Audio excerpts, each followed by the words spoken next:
Para la gente que no te conoce, ¿quién es Rafa Ribera? No tengo ni idea. Sí, hay muchos Rafa Riberas.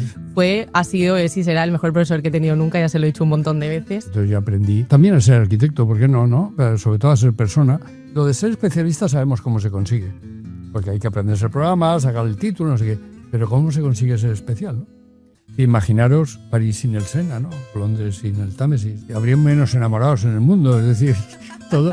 Yo casi siempre esquivo contra el olvido. No quiero que se me olvide nada. Que a todos nos enseñaste a entender que lo importante en las ciudades es que están habitadas por personas. A eso me ha parecido a mí una frase para recordar, ¿no? Hay otros mundos, es verdad, y no sé qué, pero en realidad están en este y no pueden ser invisibles para nosotros. Yo dije, no entiendo nada, pero esto pinta bien. Esto mola. Te voy a hacer llorar. Sí, esto se está poniendo... Hoy tenemos a alguien muy, muy especial para mí. Y he escrito una breve introducción para presentarlo porque me parece muy importante por la persona que ha sido para mí. Así que empiezo. Hay personas que enseñan sin pretenderlo, que convierten una conversación, una clase o un plano en una lección de vida. Rafa Ribera es una de ellas. Arquitecto, urbanista y profesor, pero sobre todo observador de lo humano. Un hombre que ha aprendido tanto de los planos del Turia como de los silencios de un aula. Tanto de los muros de la beneficencia como de las miradas de los niños con los que hizo voluntariado. Hablar con Rafa es entrar en una corriente que mezcla lucidez y ternura, ironía y fe en la gente, con la calma de quien ha visto muchas ciudades y muchas vidas, pero todavía se emociona con las pequeñas. ¿Te voy a hacer llorar? Sí, esto se está poniendo peligroso. Tiene ese tipo de inteligencia que desarma, la del que sabe reírse de sí mismo mientras defiende con uñas y dientes el sentido de lo público, el valor de lo colectivo y la dignidad de lo común. Su mirada sobre la arquitectura no tiene dogmas, tiene convicciones. Es un humanista sin solemnidad, un profesor que enseña contando cuentos, un arquitecto que cree que la belleza no se mide en metros cuadrados, sino en cuánta gente cabe dentro. Y en cada historia hay siempre un hilo que lo atraviesa todo, la esperanza. No como promesa futura, sino como acto de rebeldía presente. Hoy hablamos con Rafa Ribera, el arquitecto que hizo del Gulliver un parque y del urbanismo una pedagogía, para entender cómo se construye, desde la calle, la docencia y la ética, una vida entera dedicada a pensar la ciudad y, sobre todo, a cuidar de quienes habitan en ella. ¿Se puede aplaudir? ¿Se puede?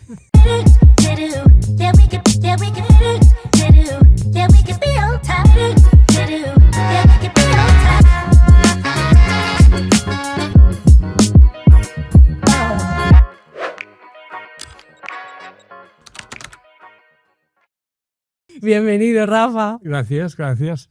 Súper bienvenido, se dice. Bueno, antes de seguir, si bien creo que he dicho mucho de ti en la introducción, para la gente que no te conoce, ¿quién es Rafa Ribera? No tengo ni idea. Hay muchos Rafa Riberas. Bueno. Hay muchos Rafa Riberas, ¿no? Y entonces, sí, básicamente es alguien que tiene convicciones, que trata de llevarlas a cabo, sea el terreno que sea, que se entusiasma con mucha facilidad, ¿no? Y que lo que está haciendo en cada momento le parece que es la obra de su vida, ¿no? Bueno, y que sobre todo le gusta hablar. Esto es un riesgo. Entonces estás en el lugar adecuado, ¿eh? Mi caldo, y esto es un riesgo, pero bueno, así voy navegando por la vida, ¿no? Bien, me gusta. Vamos bueno, te he investigado mucho, además pongo en contexto, ya lo he dicho igualmente, pero Rafa fue profe mío de urbanismo, ha sido, es y será el mejor profesor que he tenido nunca, ya se lo he dicho un montón de veces. Y es algo que me enorgullece muchísimo contar contigo en este proyecto. Gracias por confiar en mí y por estar aquí. Entonces, bueno, lógicamente cuando digo, tengo que entrevistar a Rafa, qué trabajo, ¿no? O sea, esto... Qué nervios. Qué nervios. O sea, lleva mucho trabajo esto para sacarle el mayor jugo posible. Entonces, lógicamente, te he investigado, he tirado de archivo. Jamás imaginé que iba a encontrar mails de 2016 tuyos. Entonces, ahí he dicho, bueno, vamos a tirar aquí del hilo a ver qué sale, ¿no? Entonces, al final, he dicho, voy a articularlo en función a diferentes textos y todo lo que yo aprendí de ti para articular esta entrevista. Entonces, el primero es la enseñanza de enseñar, ¿no? O sea, un texto que leí hace no mucho tuyo, que hablaba, era como medio un ensayo, medio un relato autobiográfico, o sea, muy bien ahí, una mezcla de muchas cosas. Yo casi siempre escribo contra el olvido. Contra el olvido. Bueno. No quiero que se me olvide nada. No, me parece un muy buen método, ¿no? Entonces, aquí, ¿qué implica este escrito para ti? ¿Y por qué lo escribiste, más allá de para ser contra el olvido?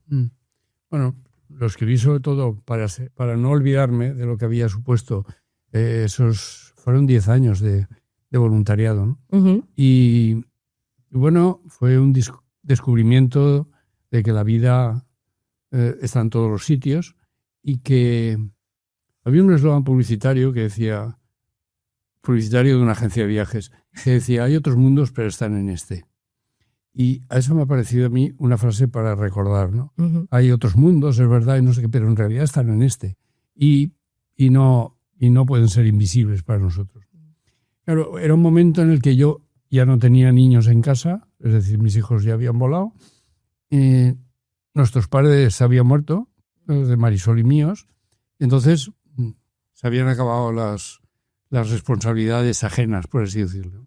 O los quehaceres de cuidado. Exactamente, ¿no? Externos, ¿no? Solo teníamos que cuidarnos uno al otro, ¿no? Y entonces, en ese momento pasaron dos cosas. Uno, la convicción de que vives con quien vives porque quieres vivir. Ya no hay coartada externa. No puedes decir, vivimos porque los niños y nos separamos. No. Aquí ya estábamos porque queríamos estar. Y tal vez la vida merecía que le devolviéramos algo de todo lo que la vida nos había dado a nosotros, ¿no? Bueno, y entonces... Era una cuestión de gratitud. Sí, básicamente. Y entonces, esta cosa de decir, bueno, adoptar a un niño, estos son palabras mayores, esto no es el momento nuestro por la edad y por no sé qué, a ver si vamos a fastidiar a un niño en vez de hacerle un favor, y la otra salida al voluntariado. Uh-huh. Y entonces, allá fuimos. Yo con la intención de enseñar a adultos, era un poco mi intención en aquel proyecto. Marisol fue directamente con los niños, pero yo cuando llegué me dijo, mira, lo de alfabetización y tal, eso está cubierto por unas señoras que vienen aquí y tal, bueno, necesitamos gente para niños, ¿no? Dije, bueno, tampoco, a mí los niños siempre me han parecido fantástico, un regalo del mundo, ¿no? Y así empecé con esta historia, ¿no?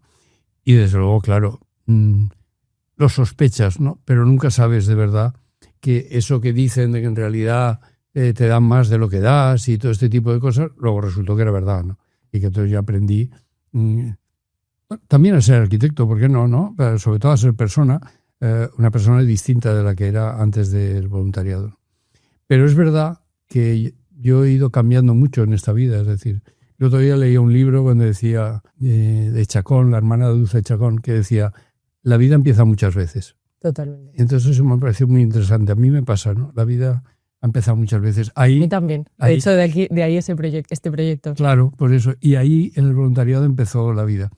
He de decirte, si hablamos del voluntariado, que tengo una cierta espina clavada, ¿no? Uh-huh.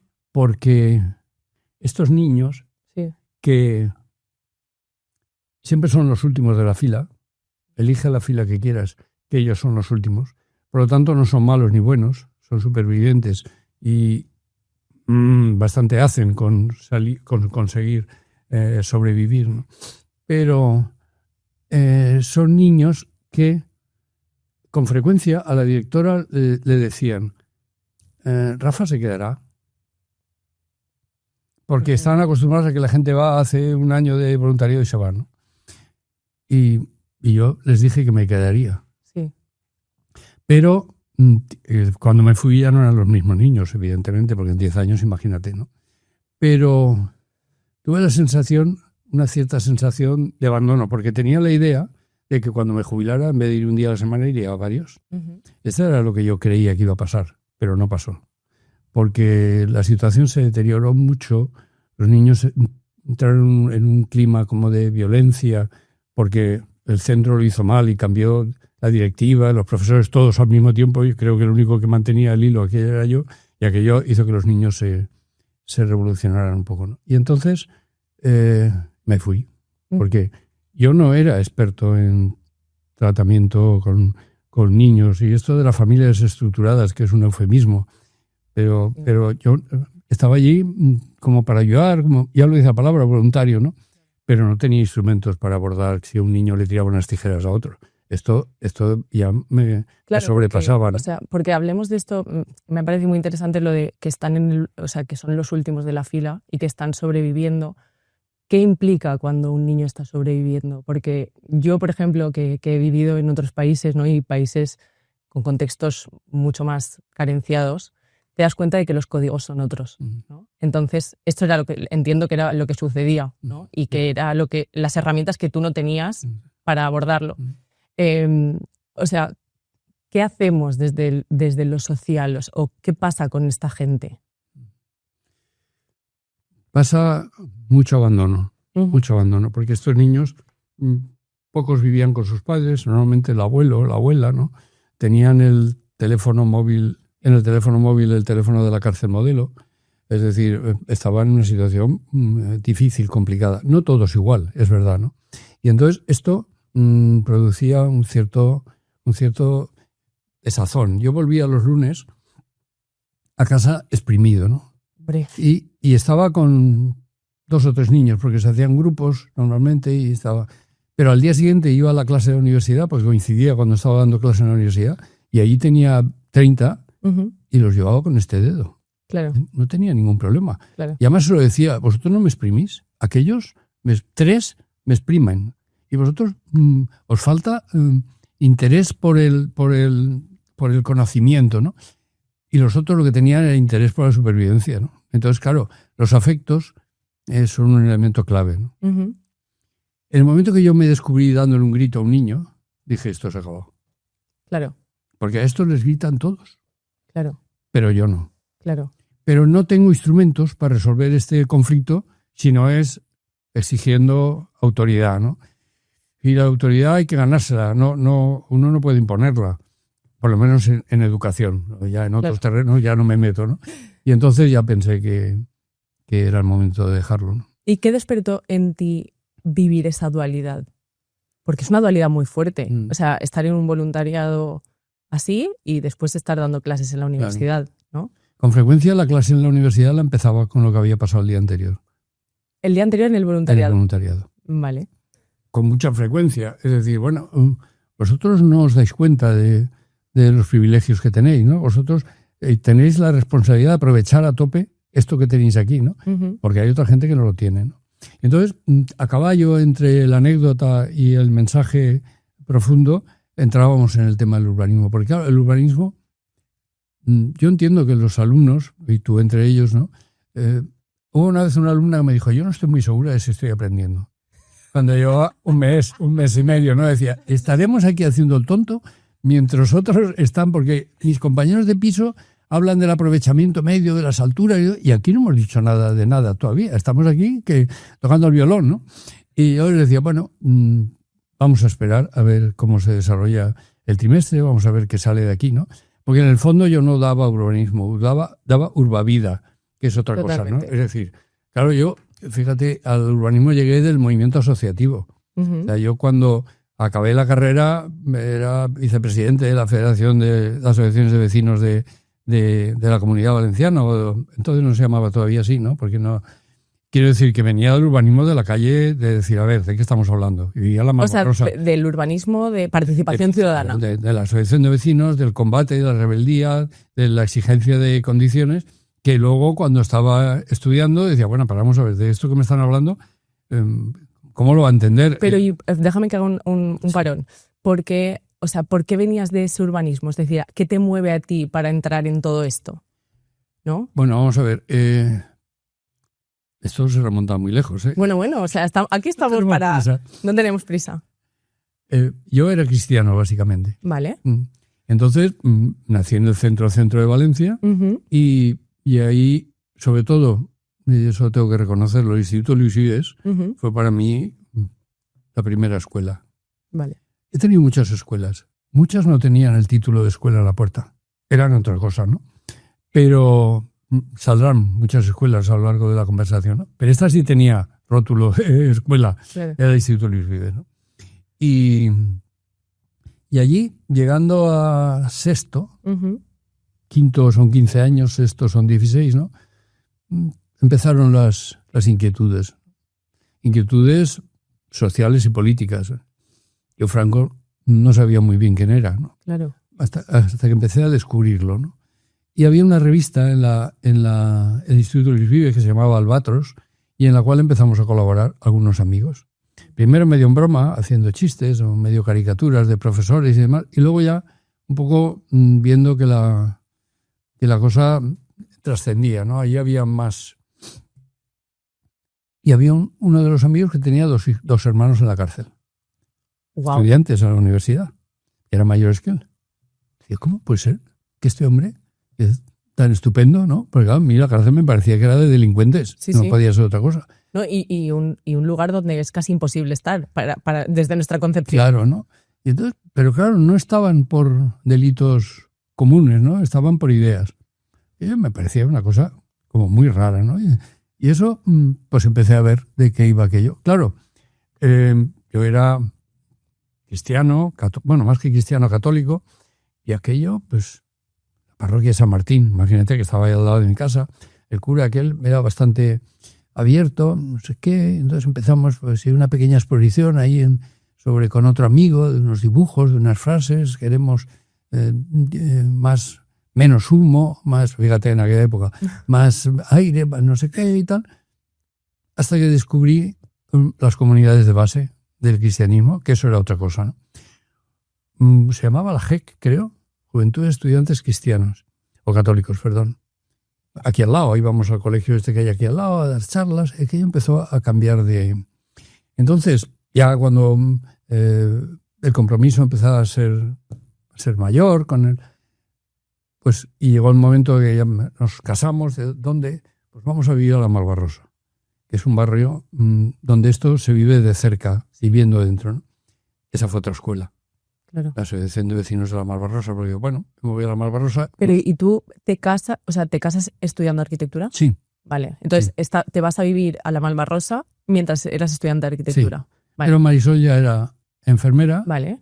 Y nos fuimos a vivir con un amigo y una hermana de Marisol, que ellos eran estudiantes de medicina, pero habían convalidado el título de ATS y hacían trabajos que nos permitían sobrevivir. Claro, Vale. Yo vivía directamente del sueldo de Marisol. Claro. Y ahí estuvimos desde cuando mis amigos en la escuela se fueron del Paso del Ecuador, yo me fui de viaje de novios.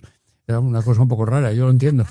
El viaje de novio fue a Ibiza, no vayas a creer que nos dieron porque no teníamos dinero.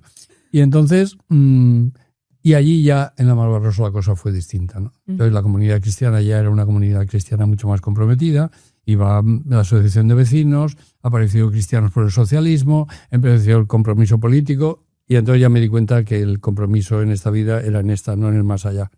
Aquí las cosas había que resolverlas en el más acá. Y entonces es cuando empezó, claro, me impliqué en la asociación de vecinos y entonces aquello creció hasta que ya, pues, criterios de representatividad, historias de estas, pues era representante de no sé qué, no sé cuántos. Claro, entonces el urbanismo que yo iba estudiando en la escuela tenía dos oídos, el de Pepito Grillo y el de las normas del reglamento de lo que es un plan general y lo que no, y lo que es un barrio que no está en condiciones de ser habitado, ¿no? Claro, esto te cambia la mirada. Esto te cambia la mirada, ¿no? Y entonces, claro, yo tardé mucho después en ir a la escuela de arquitectura a dar clases, ¿no? Pero entonces ya vi que allí la cosa era de otro... Es decir, y entonces tú llegas a la escuela de arquitectura, ves que el plan docente es el que tú habías aprendido, pero después vienes no solo con toda esa parte personal desde que tú eras estudiante de arquitectura, sino con todos tus años, porque ¿con cuántos años empezaste? Yo empecé con 17. No, a dar clase. Ah, no, que tenía 57 o 58. Claro, entonces con todo ese recorrido y entonces tú planteas dentro de lo que se tenía que aprender en tu propio plan docente lo que tú considerabas importante. Yo, de hecho, esto lo cuento como anécdota porque siempre lo digo cuando hablo de ti, cuando yo me acuerdo que la primera actividad, ¿no?, fue hay que analizar la canción de Calle Melancolía de Joaquín Sabina y entender el urbanismo a través de la canción, entender la ciudad. Y yo dije, no entiendo nada, pero esto pinta bien. Esto mola. Me parece divertido, por lo menos, ¿no? Entonces, creo que nos enseñaste. A mí personalmente hiciste que me enamorase del urbanismo, que creo que es un regalazo. Y creo que a todos nos enseñaste a entender que lo importante en las ciudades es que están habitadas por personas, ¿no? Entonces, a mí otra cosa que me gustó mucho fue cuando reivindicabas la figura del arquitecto de cabecera, ¿no? Entonces, me gustaría que explicaras un poco este concepto y por qué lo reivindicabas. Claro, el arquitecto... Yo también he aprendido muchas veces a ser arquitecto, he ido aprendiendo, ¿no? con el tiempo. Claro, sales de la escuela y crees que eres arquitecto, pero no eres, ¿no? Y claro, fíjate, si sales de Bellas Artes, nadie cree que ya eres artista. Pero si sales de arquitectura, todo el mundo cree que ya eres arquitecto. Claro. Es decir, el título a veces tiene versiones diferentes, ¿no? Y entonces... La proximidad entre el arquitecto y el producto que produce tiene que tener hilos conductores. Uh-huh. Obviamente sabemos que la arquitectura es una bella arte. Uh-huh. Eso no hay ninguna duda, todo el mundo lo sabe. Pero es la única en la que vive gente dentro. Nadie vive en la Venus de Milo. Que es una diferencia sustancial. Absolutamente sustancial. Claro. Y además forma parte de un derecho, el derecho a la vivienda, que la arquitectura está detrás del derecho a la vivienda. Es curioso porque, aunque sea un paréntesis, vale, la arquitectura está detrás de casi todos los derechos fundamentales. Uh-huh. Es decir, la sanidad es un derecho fundamental y es verdad que se puede producir sanidad sin hospitales y sin centros de salud. En muchos sitios lo hacen, pero la arquitectura favorece un derecho como este. No digamos el derecho a la enseñanza. Hace falta edificios, que el derecho a la cultura, ¿no? Y el derecho a la vivienda, para qué hablar, ¿no? Entonces, la arquitectura es una profesión que circula muy cerca de la gente, si sabes verla desde ese punto de vista. Si no, la cosa cambia. Claro, a mí yo cuando me encuentro a alguien que le he hecho algo, puede ser la reforma de una cocina, puede ser arreglar una gotera o puede hacerle una casa, y me dice, no sabes lo contento que estoy, para mí eso es premio Nobel de arquitectura. No me hace falta salir en ninguna revista. Total. Me hace falta saber que la gente está satisfecha, es feliz con mi trabajo. Cualquier oficio, el objetivo que tiene es hacer feliz a la gente, cualquiera. Uh-huh. Luego le podemos poner otras trampas, ¿no? De ganar dinero, de prestigio, sí, lo que quieras. Pero los oficios nacieron para hacer feliz a la gente, para resolver problemas que tienen. Claro, cuando hablo de cabecera, quiere decir cercano a la gente, que es como el médico de cabecera, el que ya conoce a la familia y sabe, ¿no? Entonces tú, cuando venía a casa un cliente, decía, quiero hacer una casa, ¿cuántos sois? Una familia, mujer, 3 hijos, ¿por qué no han venido? Hombre, porque eres el representante sindical de la familia, o sea, ¿qué pasa con...? Entonces, hombre, es que los niños no molestan, los niños, yo ya sé de qué tamaño son, es de tu mujer, no sé qué, eso, si no podemos hacer casas, ¿no? Claro. Y entonces el arquitecto de cabecera era un poco ese por un lado, ¿no? Por otro lado, también edificios que tengan un arquitecto de cabecera, es decir, que conoce el edificio. Y cuando dice, pasa esto, pregúntaselo a que este tiene el historial y sabe y no sé qué.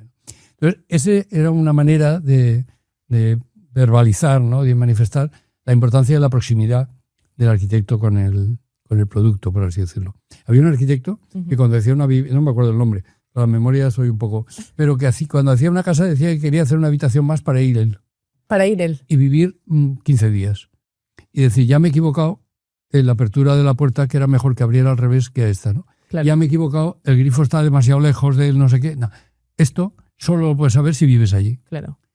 Pero y muchas veces incluso eso pasa con los arquitectos que se hacen su propia casa. Sí. Que cuando empiezan a vivir se dan cuenta que dicen, ya no hay tantas cosas que habría hecho diferente. Claro.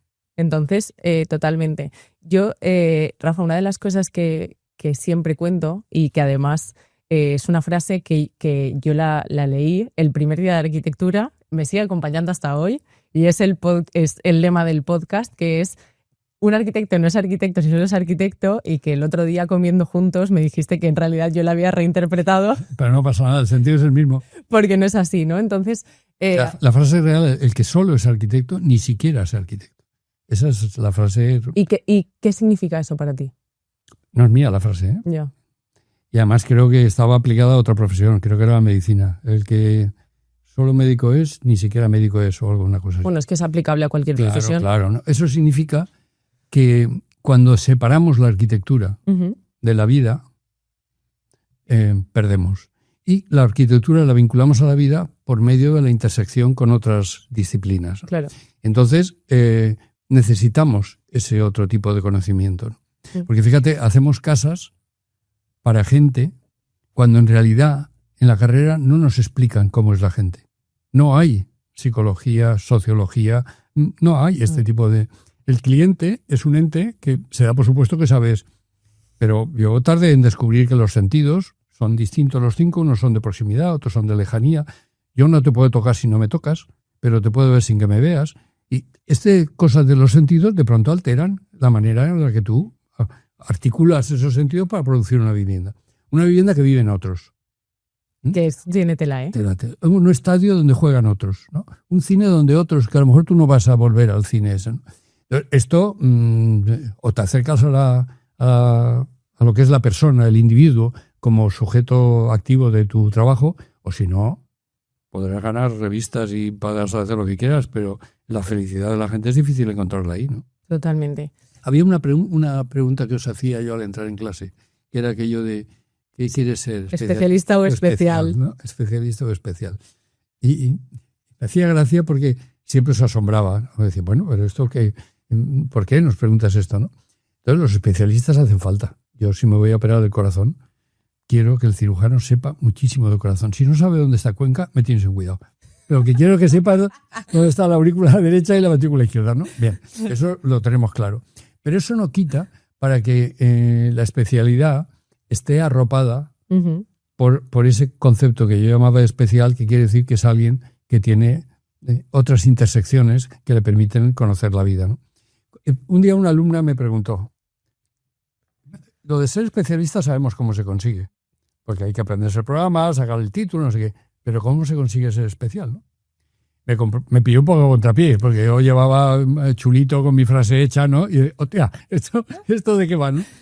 Pero le dije, mira, tratando con gente especial, viendo exposiciones especiales, viendo películas especiales, y dejar que el contagio haga el resto, ¿no? Es decir, en definitiva, ser especial es tener las ventanas subidas y las cortinas descorridas y las puertas abiertas. Así se consigue la especialidad, porque entonces... Permea, claro. Y entonces esa palabra tan rara de la interdisciplinariedad resulta que es verdad. Y se produce por el contagio y por el mestizaje. Me cuesta mucho esa palabra, pero el mestizaje lo entiende todo el mundo. El cruce, ¿no? Y ahí en el cruce es donde aparece la posibilidad de ser especial. Bien, y te has jubilado como arquitecto, pero no como docente. No. ¿Qué tiene la docencia que te sostiene? La docencia, fíjate, decía Sánchez, creo que se llama Sánchez Cabezón, que aprender es involuntario. Aprendes, quieras o no quieras. Puedes aprender bien o mal, pero aprendes, ¿no? Yo añadiría enseñar es involuntario. Enseñas permanentemente. Otra cosa es que lo hagas mejor o peor, ¿no? Entonces yo por eso cuando entré en la escuela, en la entrevista que me hicieron era divertido, porque claro, entré muy mayor y entonces era conocido todos los que estaban allí para entrevistarme. Bueno, pues nos hablamos de tú si quieres de usted, pero... Entonces me preguntaron el programa docente, no sé qué, el urbanismo, pero ¿por qué me preguntas que entiendo el urbanismo si lo sabes de sobra, si nos conocemos, ¿no? Pero bueno, hay que hacer el protocolo. Bueno, bien, pues ya está. Y digo, oye, no me habéis preguntado nada del proyecto de lo que es la docencia. Bueno, pues a ver, dinos. Digo, yo cuando venga aquí solo quiero que no le pase lo que me pasó a mí. A mis alumnos no les pasará jamás lo que me pasó a mí. Sentirme desprotegido, a veces humillado, a veces despreciado, maltratado, en general, ¿no? Eso a mis alumnos no les va a pasar. No me digas cómo porque no lo sé. Porque no soy pedagogo, ¿no? Que ya es raro que no haya pedagogía Pero, y entonces en verano, cuando el nivel de trabajo bajaba, yo hacía cursos en el ICE, en el Instituto de Estudios de la Educación. ¿Instituto es? Sí, Instituto es. No me acuerdo ahora. El ICE. ¿Instituto? No me acuerdo. Sí. Pero vamos, eran cursos de pedagogía, ¿no? Para aprender a enseñar. Luego acabé dando cursos yo en el ICE a profesores. ¿Nos sorprende? No nos sorprende. A profesores jóvenes, lo hacía con Macarena, una compañera con la que he estado trabajando y tal, ¿no? Pero esa cosa de decir, bueno, vamos a ver, ¿no? ¿Cómo podemos transmitir, ¿no? Entonces, esa capacidad de transmitir, que la he ido aprendiendo, luego se me ha quedado dentro. Claro. Esta la tengo. ¿Quiere decir que no soy arquitecto? No sé. Es que lo de arquitecto no se trabaja de arquitecto. Pero luego uno es persona, lo mejor persona posible y demás, ¿no? A la capacidad de transmitir conocimiento y de, más que de transmitir conocimiento, de compartir conocimiento. Porque yo siempre digo que no doy clases, comparto clases, que es distinto. Porque dar ya significa que yo doy una cosa que tú no tienes y esta, a veces que tú las tienes ya, ¿no? Pero vamos a ver esto cómo lo hacemos.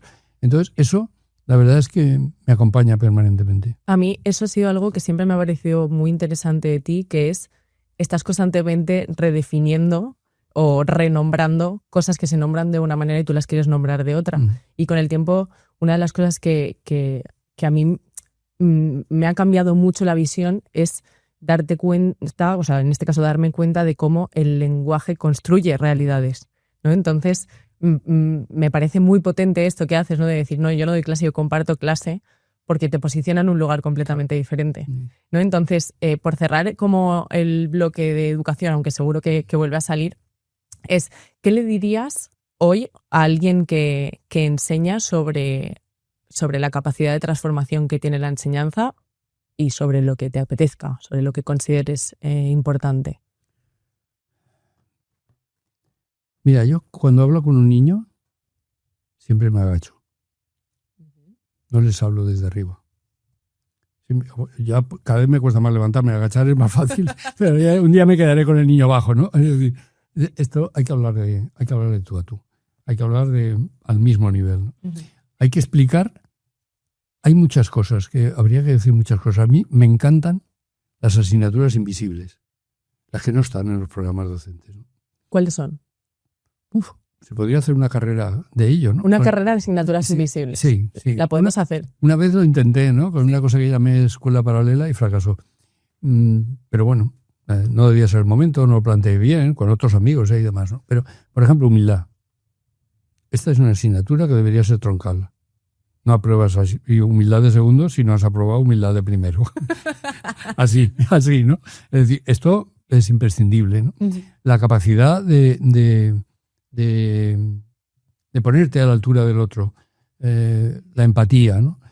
Los cuidados. Es decir, a mí me dijeron muchas veces cuando iba al voluntariado y luego en la escuela de arquitectura, no te impliques.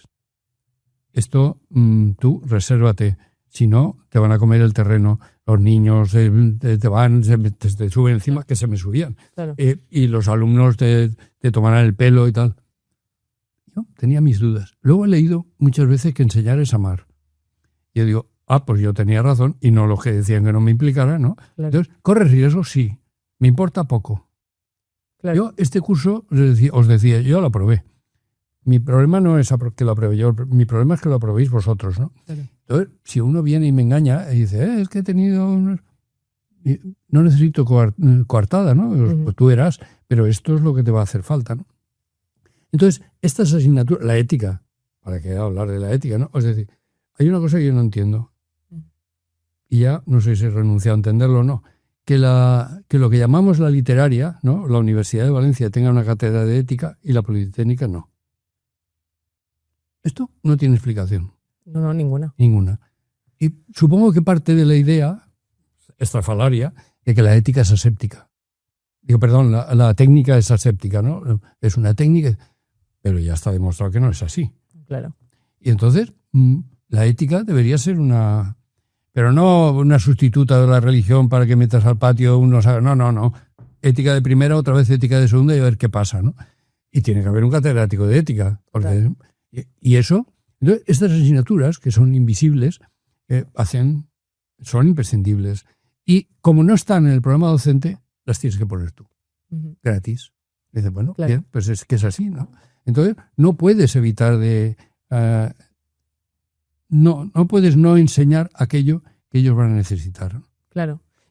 Ahí yo, como también experiencia personal, a mí me pasó que hubo una de las veces que no pude hacer un trabajo que tú nos mandaste y a mí, o sea, la respuesta que me salió por el hecho de que yo sentía que tú dabas tanto como docente fue ir de frente y te dije, me acuerdo que te dije, Rafa, no lo he hecho, no he podido, te conté los motivos y me acuerdo que me dijiste, gracias por ir de frente, gracias por la honestidad de venir y decírmelo, no te preocupes, vemos cómo lo solucionamos. Y a mí me sorprendió tanto, inicialmente estaba diciendo, ay, a ver qué me dice, pero sentía que era la única forma de responderte ante tanta enseñanza y por ende tanto amor, ¿no? Que nos estabas dando. O sea, me parecía importantísimo.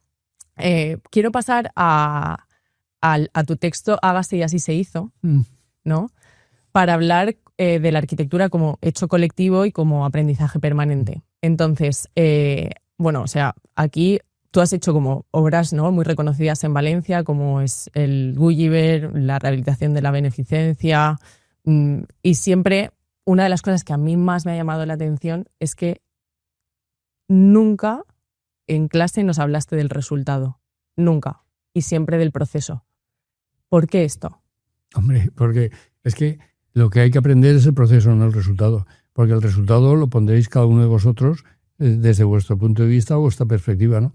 Pero el proceso, o sea, la capacidad de analizar, de investigar, de experimentar y demás, ese es el que nos da una solución diferente para cada uno de nosotros. Entonces, a mí siempre me parecía que aquellos trabajos que hacíamos en grupo y demás, ¿no?, lo importante era que de verdad aprendierais a dialogar, acordar, porque claro, la importancia era decir, no, es que la decisión que toméis ha de ser unánime para hacer este trabajo, ¿no? Entonces, rebajar el listón hasta encontrar el punto común, pactar, renunciar, ver de qué manera esto al final acaba en un resultado, ¿no? Y entonces ese es el proceso que yo quería que aprendierais. Y luego el resultado final, bueno, también hay que valorarlo y hay que estudiarlo y demás, ¿no? Pero no es lo relevante, y lo relevante es cómo aprendéis ese método. Pero era algo, o sea, fue algo muy disruptivo en sí mismo, porque al final nosotros estábamos acostumbrados, sobre todo en segundo, ¿no?, que es cuando se da, que es a mí tráeme el proyecto hecho perfecto, ¿no? Y llegas a una clase que es, no, es que aquí no va de eso, ¿no? Entonces, eso implica una apertura a mirar diferente que te cambia por completo, ¿no? Entonces, además, también en este texto hablas de la arquitectura como hecho colectivo, ¿no? Entonces, ¿cómo se enseña la arquitectura como hecho colectivo en un mundo donde el ego ocupa tanto espacio? El ego tiene interés en que exista, ¿no? Y el autoconvencimiento, o sea, la capacidad de decidir, porque al final tienes que decidir, ¿no? Pero nunca antes de escuchar. La escucha es otra asignatura de las invisibles, ¿no? De las invisibles y muy importantes. Claro, muy importante, ¿no? Entonces, ese hecho colectivo supone, fíjate, que la arquitectura necesariamente es un hecho colectivo. Yo me acuerdo que, no sé si fue García Paredes, cuando entró en la Real Academia o algo así, ¿no?, hizo un discurso, no en mucho caso porque igual no era él, ¿no?, que hablaba de las similitudes entre la música y la arquitectura. Y decía que es una de las disciplinas que no ejecuta la obra el mismo que la piensa, ¿no? Un músico construye pero luego lo hace una orquesta, claro, que toca, y hay un director que no es el que ha hecho en la arquitectura tú haces un proyecto, pero luego lo hacen unos trabajadores y la habitan unas personas, ¿no? Esas tres patas tienen que estar de acuerdo. Totalmente. Luego hay otro, incluso, sobre todo en jardinería, el mantenimiento. Si tú haces un jardín y el mantenedor poda los árboles o no sé qué, dice, ya, esto no es de lo que habíamos hablado. Claro. Para eso no es dar órdenes, sino llamar al podador que poda la parra, que decía el versito de cuando era pequeño, y decir, a ver, no, tengo estos inconvenientes, aquellos, hay poca plantilla, bueno, porque tú tienes que hacer la obra en la realidad, ¿no? Claro. Entonces, claro, el equipo aparece cuando intervienen todos los factores que de verdad forman parte del... Entonces, tú puedes firmar la obra, porque es una obra tuya, ¿no? Y eso Pero siempre hay que decir, no hubiera sido posible sin fulano, mengano, sotano, perengano, ¿no? Sí. Y todos estos han puesto su... Y hay que escucharlos a todos. Claro. Yo no soy el que más sé. Claro. Y sobre todo un operario cualquiera, un albañil. Y le voy a decir, yo le puedo decir, no, yo es que las juntas verticales las quiero estrechas y las horizontales anchas.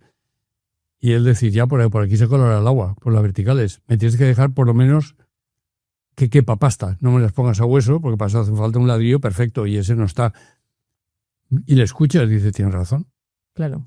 Entonces, bueno, pues vamos a ver. Entonces, eso forma parte del hecho colectivo de la obra y sobre todo el resultado, ¿no? Sí, sí, 100%. Y de hecho, creo que enlazando con esto, a mí y con lo disruptivo de muchas cosas que yo aprendí de ti y contigo, es, bueno, y que también hace alusión el nombre de este podcast, ¿no? Que es Alzados y Caídos, es, yo sentí que cuando estudiaba nadie hablaba de los fracasos, ¿no? Y era como, ¿pero qué pasa? Que aquí nadie se equivoca, que aquí nadie hace cosas feas o cosas que estén mal. Entonces, ¿cuánto de importante es mostrarse vulnerable, aceptar errores e inclusive mostrar arrepentimiento en una profesión como la arquitectura? Es importante. Lo que pasa es que la sociedad no está muy por la labor, ¿no? Y entonces normalmente se tira al cuello de cuando tú reconoces un error. Pero conforme te vas haciendo más mayor, tampoco te importa, ¿no? Es decir, o tampoco te importa mucho, digamos. De importarte te importa, ¿no? Pero tú reconoces... Hay una cosa que no estoy de acuerdo, que se aprende mejor de los errores que de los aciertos. Creo que no. Lo que pasa es que hay que aprender de los aciertos. Claro. Porque si eso significa subir el ego y decir, ay, soy el mejor, poco has aprendido, ¿no? ¿Y por qué no estás de acuerdo con eso? Porque creo que también se aprende de los aciertos. Vale. Mucho. Si eres capaz de analizarlos como tal. Claro. No para consolidarlos, ¿no? Sino para que sea un aprendizaje para ti. Eduardo Chillida, cuando hacía sus esculturas, estaba en una fragua, en una fundición.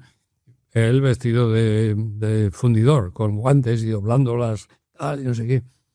Y acaba la escultura y el cerrajero le dice, hombre, don Eduardo, ahora ya sabemos cómo se hace esto, ¿no? Que el otro dice, es inútil porque no vamos a hacer otra igual. Claro, porque era un prototipo. Esto dice, ya hemos hecho, ahora haremos otra escultura, ¿no? Es decir, ahí interviene esa historia del esfuerzo del operario y del arquitecto a la vez, pero dice, pero no es para hacerlas todas así. Claro. Eso ya hemos aprendido. Ahora vamos a hacer otra cosa, ¿no? Y aquí pasa un poco igual. El prototipo sirve para una oportunidad, ¿no? Pero luego las personas cambian, y por lo tanto, y para eso necesitas lo colectivo, ¿no? Tú puedes tener buenas ideas. Yo fíjate, con el Gulliver lo pensaba, ¿no? Luego hablaremos de él, ¿no? Pero una idea buena, como es la de hacer un Gulliver, no puede ser si no hay alguien que lo haga. No, por supuesto. Y yo, cuando tenía la idea, no encontraba quien lo hiciera. Claro. Un escultor, hablé con varios de 70 metros, yo, vamos, ni lo sueñes. El otro dice, bueno, entonces no es tan buena idea. Claro. Porque no se puede hacer. Claro. ¿No? Y hasta que llega uno que dice, eso lo hacemos, no te preocupes de nada. Digo, vaya tela, ¿no? Y un tercero, que es Sento, ¿no? Que es el que dibuja. Porque yo hago un proyecto, pero no soy dibujante. Yo tengo mis limitaciones como dibujante. Entonces, ¿de quién es la obra? De todos. Claro. Sin los tres no hubiera sido posible. Claro. Pero sin ninguno. Es decir, si no está la idea no se puede hacer, pero si no hay quien lo construya tampoco. Y si nadie le da, bueno, hubiera sido otro Gulliver, pero no este, ¿no? Entonces, ese reconocimiento de tu papel es importante. Pero nunca sobrepasando el nivel en el cual estás codo con otra gente que tiene que trabajar. Totalmente. ¿Y cuál dirías que ha sido tu mayor aprendizaje vital dentro de la profesión? Si hablamos de aprendizajes puntuales, he tenido varios. Y también he tenido varias escuelas, ¿no? Como te decía antes. Por ejemplo, los ayuntamientos fueron una gran escuela. Entrar en un ayuntamiento, primero en el de Godella y luego en el de Valencia, un salto sustancial, porque uno eran 7.000 habitantes, otros 700.000, y uno eran 4 trabajadores y el otro 3.000. Claro. Esto es otra dimensión. Pero está bien haber estado primero en uno y luego en el otro, ¿no? Y yo a los profesionales les haría pasar por un ayuntamiento siempre, primero, ¿no? Bien. Yo, de hecho, cuando estaba en el de Godella, le dije, oye, me gustaría que viniera un estudiante y estuviera aquí conmigo y viera esto en qué consiste, y no pudo ser porque forma parte de otra, ¿no? Pero estas experiencias fueron muy importantes y fueron cambiando mi manera de ver la arquitectura. También la docencia, como es lógico, ¿no? Pero luego hay flashes, ¿no? Por ejemplo, un día en el ayuntamiento de Godella viene una señora y me dice: quiero saber qué tengo que hacer para hacer una casa fea. ¿Qué? ¿Quién te pregunta esto? Una señora. Yo digo, ole. Esta sí que no me la esperaba. Y claro. ¿Y por qué? Pero vamos, claro, ¿y por qué quieres hacer una casa fea? Dice, porque mi abuelo la hizo bonita y no me la dejan tirar. Ah, amigo. Lección número 1. Si la ciudadanía entiende la protección de la arquitectura como un castigo, estamos perdidos. Uh-huh. Estamos haciéndolo mal. Esto no puede ser así. Pero es. Claro. ¿Ves? Lo que es la rehabilitación, ¿no? Y no sé qué, de pronto coge una dimensión diferente.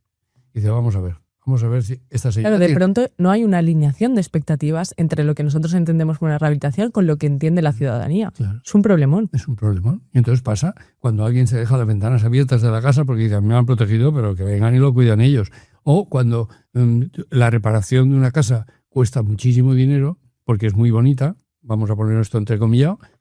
Claro, el otro dice, bueno, yo ya sé lo que tengo que hacer, va a hacerla sencillita pero mona, como decía aquel, ¿no? Porque es que si no, invertir en una cosa que es colectiva desde el punto de vista individual. Y no hay esa convicción desde la propia administración. No, es su propiedad. Claro. Apáñense y dice, vale, pues pensé que otra vez lo voy a hacer de otra manera, ¿no? Claro.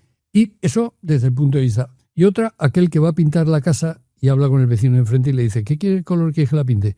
Dice, a mí me da igual. Dice, es que tú la ves más que yo. Ese tiene un sentido colectivo de lo que es la fachada.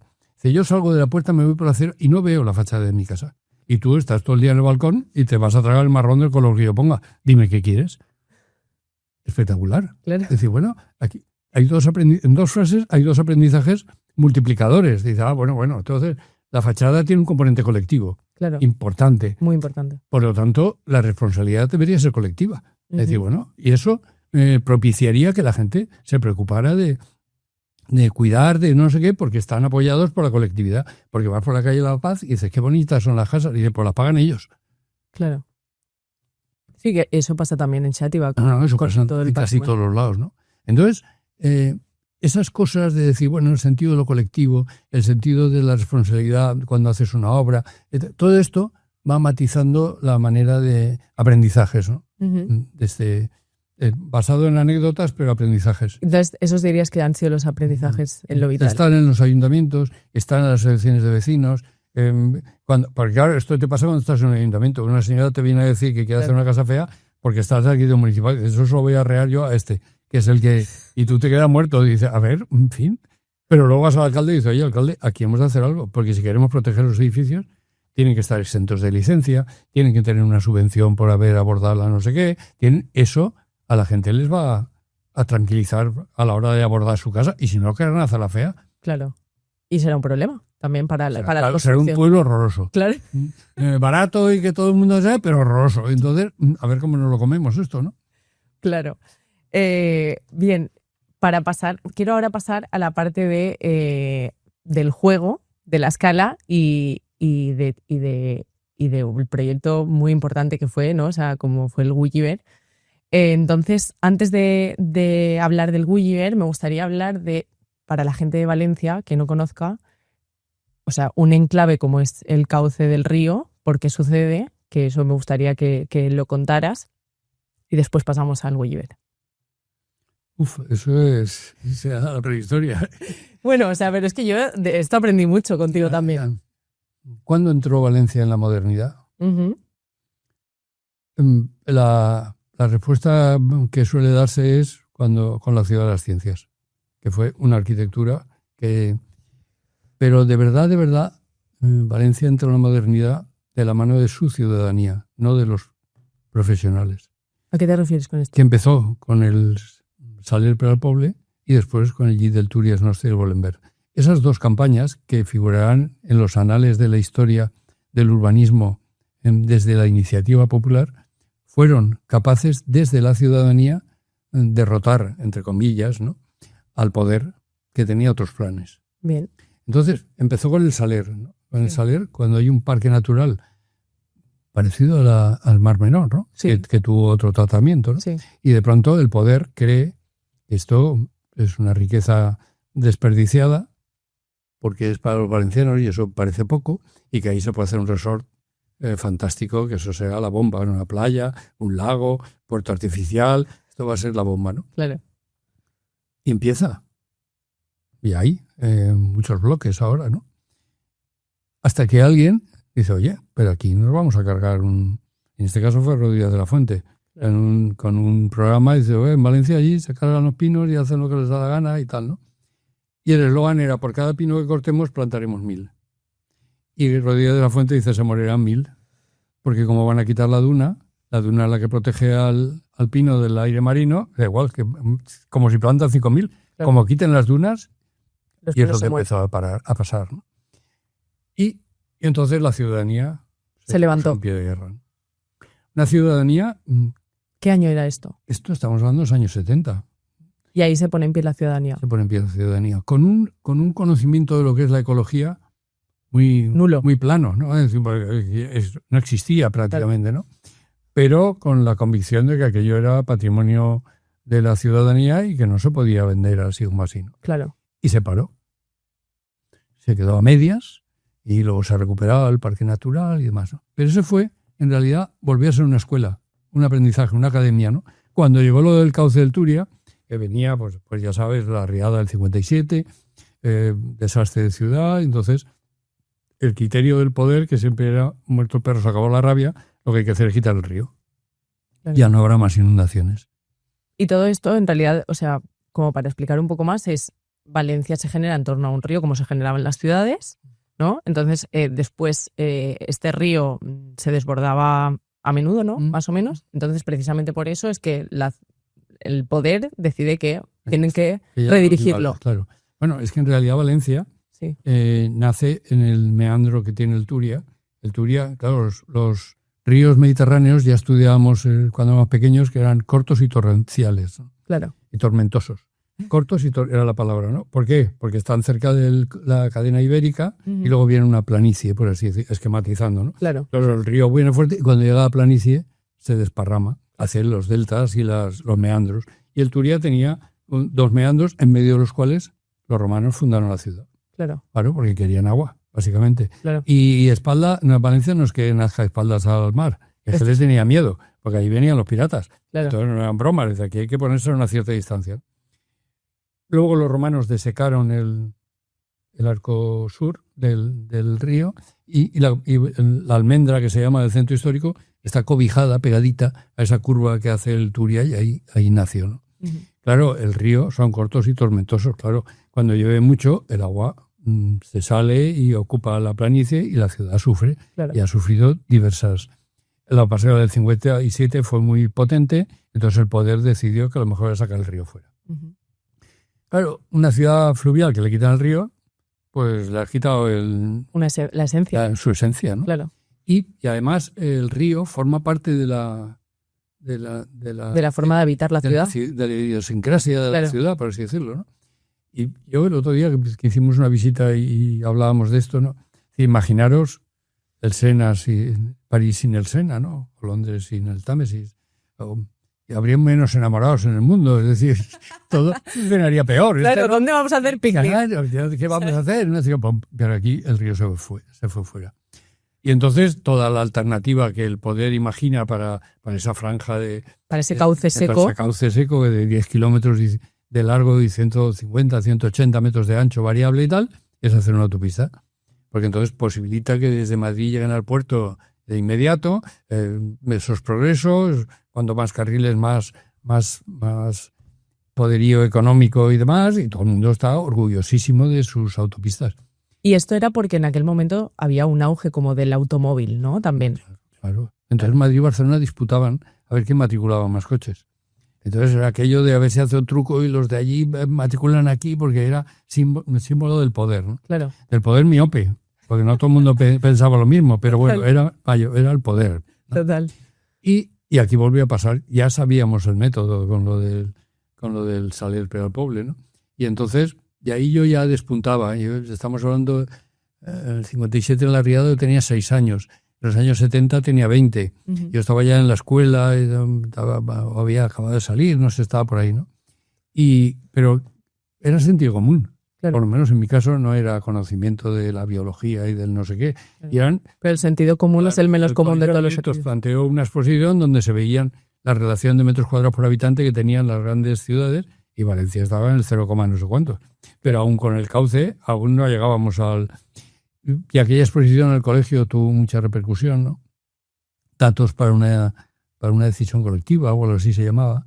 Y la sociedad respondió, Ujú. pero respondió con el colegio de abogados, con el colegio de notarios, con el colegio de arquitectos. Todos. Aquello empezó a crecer de O sea, fue una participación ciudadana fuerte. Fue fuerte, ¿no? Claro, y por eso lo pararon. Claro. Entonces aquello se borró de los...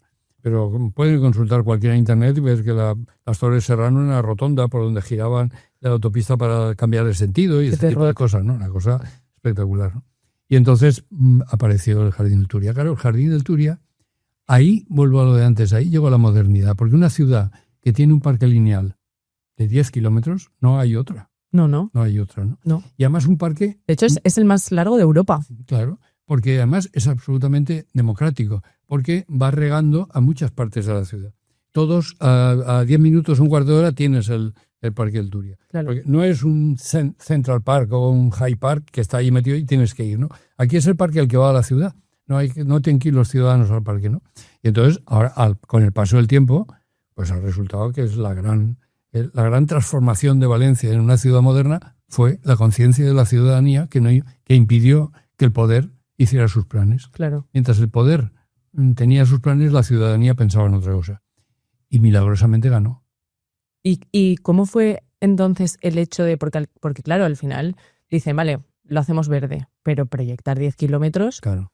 Tela, ¿no? Entonces, Claro. ¿cómo fue esa progresión hasta el momento en el que tú entras en el Gulliver, que ahora hablamos de eso? O sea, cuenta un poco cómo fue esa progresión. Esa progresión tuvo 2 pasos, ¿no? Uno, Ricardo Bofill, cuando se encarga, Ricardo Pérez Casado decide que es mejor encargar el proyecto a alguien, no diré incuestionable, ¿no? Pero alguien que se distancia un poco de la batalla cotidiana inmediata, ¿no? Y que tiene un prestigio que lo va a poner a salvo de... Y Bofill hace un parque que no vamos a valorar, pero que consigue lo que se pretendía, frenar, y luego al mismo tiempo, no recuerdo muy bien, se hace un plan especial que fragmenta el parque en distintos tramos. Bien.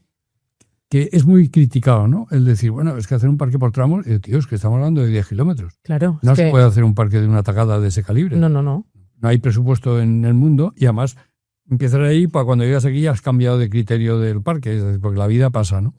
Y entonces se hicieron sectores y se fueron abordando. El primero fue el del Palau de la Música, después fue el de Bechestú, creo recordar, después el deportivo, y ya se iban haciendo, aquello iba cogiendo carácter, ¿no? Bien. Y ahí es donde entramos nosotros. ¿Y cómo entráis vosotros ahí? ¿Entráis a través de un concurso? ¿Cómo entráis? El concurso es muy moderno. ¿Ah, sí? Entonces no, era otra cosa. Ahí entran pues de casualidad, de una cosa muy, muy rara, ¿no? Porque nosotros tenemos el proyecto nace porque a mí me encarga el ayuntamiento, estando yo de arquitecto municipal, un parque para niños. Vale. Y ahí cambia mi vida, otra vez, ¿no? ¿Otra vez volviste a empezar? Sí, porque de pronto me di cuenta, yo llevaría 8 o 9 años de profesión, ¿no? Y de pronto me di cuenta que había niños en la ciudad. Y cuando me piden un proyecto de un parque para niños, es que aquí hay unos personajes que están maltratados, ¿no? Uh-huh. Y no me había dado cuenta. Era urbanista y había estudiado ahí la asociación de vecinos y todo, pero me había pasado desapercibido. Entonces, cuando entendí eso de la ciudad de los olvidos, ¿no? La ciudad que se hace y se olvida de los niños, los mayores, los enfermos, los discapacitados, las mujeres, ¿no? Se va olvidando y al final solo responde a las necesidades de un 12% o un 15% de la ciudadanía, que es lo que se sale en los manuales del hombre adulto, sí. con trabajo, con coche, con sano, cierto poder adquisitivo. Esos son los que... Claro, claro, un parque para niños, yo me imagino que el ayuntamiento esperaba parque con muchos artilugios para jugar y columpios y toboganes y ya está, ¿no? Y tal. Pero yo no, eso no me cuadraba, ¿no? No quería artilugios. Yo buscaba aquello de la unidad, de que fuera un parque para niños porque todo fuera una cosa que los niños entendieran como tal. Y era divertido porque cuando tú vas a hacer... La primera pregunta era, ¿cómo voy a hacer un parque para niños si no soy un niño? Claro. Esta es la primera. Dice, ¿qué cosa tiene? ¿Eres arquitecto? Ya, soy adulto. Claro. Para arquitecto niño, la cosa cambiaría, pero soy adulto. Entonces, eso de hacer un parque para niños sin ser un niño, ¿qué puedo hacer para esto? Tratar de acertar. Y encontré 3 verbos. Vale. Uno, recordar, porque ya había sido niño. Uh-huh. Entonces me permitía decir, a ver, a ti, de pequeño, ¿qué te gustaba? Claro. El segundo era preguntar, porque es verdad que lo que me gustaba a mí hacía ya 25 años. Claro. La infancia ha podido cambiar. Yo tenía 2 niños en casa, Claro. que eran los míos. Vale. Y la tercera, investigar. Eran 3 verbos que me posibilitaban. Yo recordaba que me gustaban, qué cosas me gustaban de Valencia. Y bueno, pues aquello, pensé, bueno, pues esto, el tema, sobre todo la montañeta de los viveros, Uh-huh. la montañeta General Helio, que era una cosa así como que todavía está, desnivelada, y que allí los padres nos soltaban y hacíamos cosas prohibidas. Fíjate, con 10 años o 12, yo qué sé, ¿no? Pero aquello era un poco el sitio de la libertad y de subir y bajar. Y no había ni un columpio, ni un tobogán, ni nada. Solamente habían terracitas de escaleras, no sé qué. Ellos me gustaban. Luego preguntaba a los niños, ¿no? Claro, los niños te dan respuestas magníficas. Una niña me dijo que haya leones. ¿Qué te gustaría que hubiera en un parque? Y dice, leones. Ya, pues empezamos bien. Y, claro, tienes que codificar, ¿no? ¿Qué quiere decir leones? Claro. Sorpresa, riesgo. Una niña no quiere que se le coman los leones, ¿no? Claro. Entonces ahí empiezan a aparecer cosas y dices, bueno, aquí esto mola, ¿no? Aquí hay cosas. Y luego conocí a los jardines de Bomarzo, donde ahí hay unos grandes gigantes de piedra, que no sé qué. Bueno, y más variables, o sea, que aquello acabó un poco en una cosa unitaria, el hombre montaña. Bien. Vamos a hacer el hombre montaña. Vale. Y para ubicar un poco a los oyentes, en realidad planteas hacer un Gulliver, ¿no? Que además lo haces con Manolo Martín y con Centello Bay, que ahora te preguntaré por ellos, y basado en el cuento de los cuentos de Gulliver, ¿no? Los viajes. De los viajes de Gulliver, perdón. Y que bueno, que por recordar un poco el cuento, es como esta persona que naufraga y que termina en una isla con enanos, ¿no? De Lilliput. De Lilliput, que es ¿sí? el pueblo. Sí. Exacto. Y con los liliputienses, y se despierta después de haber llegado a tierra firme completamente moribundo, náufrago, se despierta atado, ¿no? Entonces, es una imagen súper potente, ¿no? ¿Y cómo se te ocurre hacer esto? Porque yo he sido niña en el Gulliver, y esto vamos a hablar ahora de eso, ¿no? Que fue de las cosas que más me fascinó cuando entré en clase y supe que tú habías hecho esa maravilla, y recordar que yo había sido niña allí. Pero, y estoy segurísima de que muchísima gente que nos va a escuchar también. Entonces, ¿cómo se te ocurre esta maravilla? Porque es una maravilla. Bueno, después de lo del hombre montaña, conocía la historia de Gulliver, ¿no? Y entonces pensé que el hombre montaña no podía ser, porque tengo bocetos, ¿no? De que estaban muy empinados, se iban a matar a todos los niños, ese no era el camino. Había que tumbarlo, había que hacer otra cosa y demás, ¿no? Y entonces surgió en la discusión con otros compañeros de Parques y Jardines y tal, la posibilidad de que fuera un personaje, ¿no? Uh-huh. Claro, un personaje, está bien lo de personaje, ¿no? Pero es un personaje que no asuste. Claro. Que sea grande, que no asuste. Y que los niños tengan identificado al tamaño en el que lo vamos a hacer. No me vale una caperucita roja grande. No me vale No, el niño ha de identificar que él lo reconoce así. Claro. Y no quiero que sea un ogro ni algo que asuste a algún niño, ¿no? Y ahí el personaje del Gulliver cuadraba muy bien. Claro, porque entonces los niños eran los liliputienses. Claro, los niños sabían, conocían... Bueno, de todas maneras, la historia de los viajes de Gulliver no es un cuento infantil. Su origen es absolutamente adulto. ¿Ah, sí? Sí, no tiene nada que ver. Eso ha sido colonizado por el mundo infantil, ¿no? Pero en principio relata el conflicto entre dos pueblos, Lilliput y Belfoot, creo que se llama el otro, ¿no? Que han discutido por la manera de romper un huevo. Ah. Y están en guerra feroz, ¿no?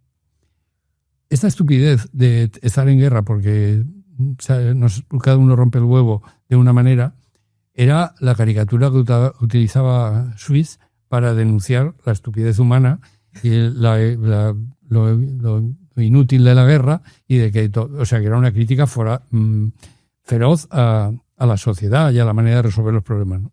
Luego se ha ido infantilizando el mensaje por él. Pero entonces, claro, Gulliver cumplía todos estos requisitos.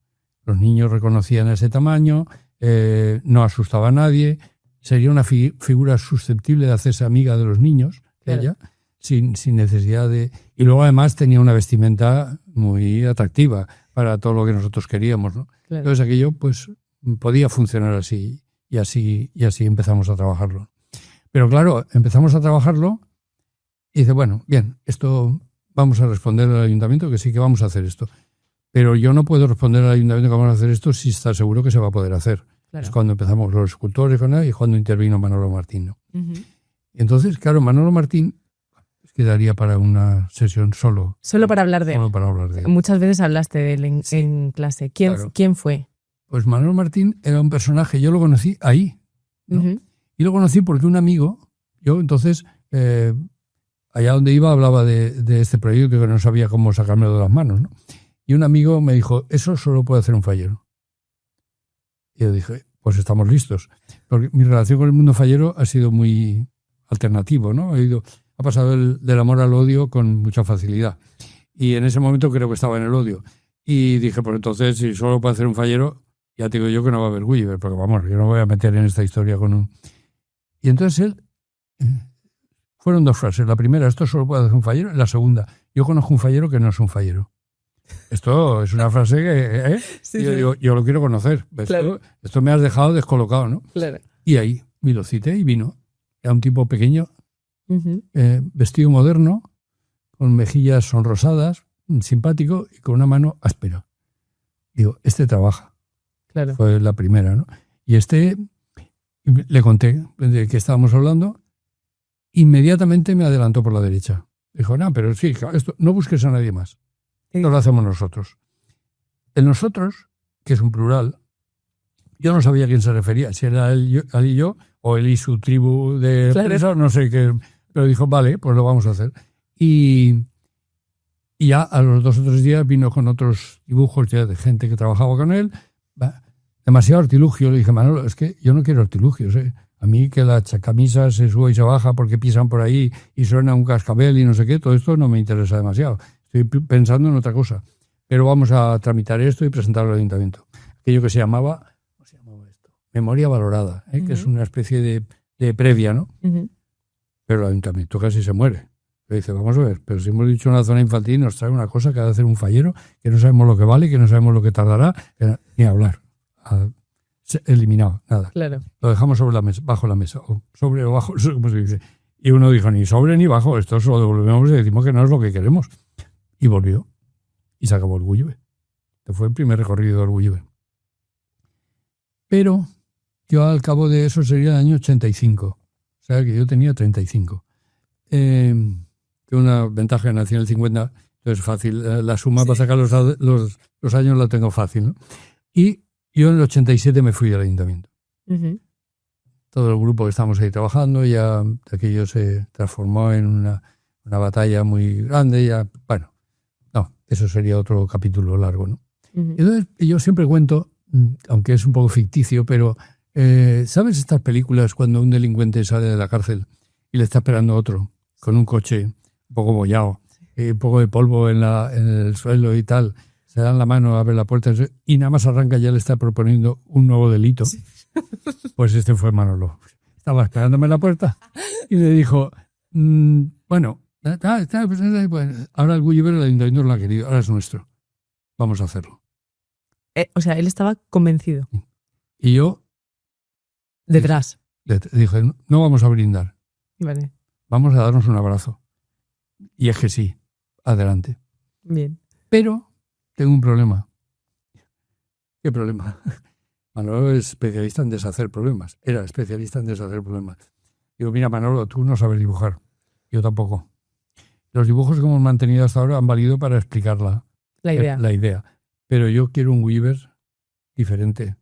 Tiene que ser un Gulliver moderno, comprometido con su tiempo. Y esto que tenemos es muy amanerado, es muy formalista, ¿no? Entonces él me repitió la frase, yo tengo un amigo, o sea que ya me di cuenta que esto iba de amistad. Claro. Dice, yo tengo un amigo que nos puede ayudar. Ese era Sento. Bien. Entonces nos reunimos con Sento y Sento se subió al carro también de inmediato. No le asustaba. Y ahí empezamos los tres a trabajar. Un proyecto que no tenía parcela, no tenía presupuesto, no tenía promotor, pero nosotros hacíamos el proyecto. Seguíamos, digamos, al anteproyecto. Y así avanzamos con ese proyecto hasta que ya dijimos, bueno, esto ya está encuadernado y preparado. ¿Ahora qué hacemos? Tenemos dos opciones. Barcelona, que está la Olimpiada, o Sevilla, que está la Expo. Claro. Son dos ciudades que están invirtiendo y el espacio público tiene... Yo sabía que Barcelona estaba haciendo una especie de Olimpiada cultural paralela a la otra para garantizar que la gente que va, pero no va a las competiciones deportivas porque tenga y tal, yo creo que podría... Yo tengo un amigo que tiene el teléfono de la oficina de Maragall. Ring, está Maragall, que se ponga.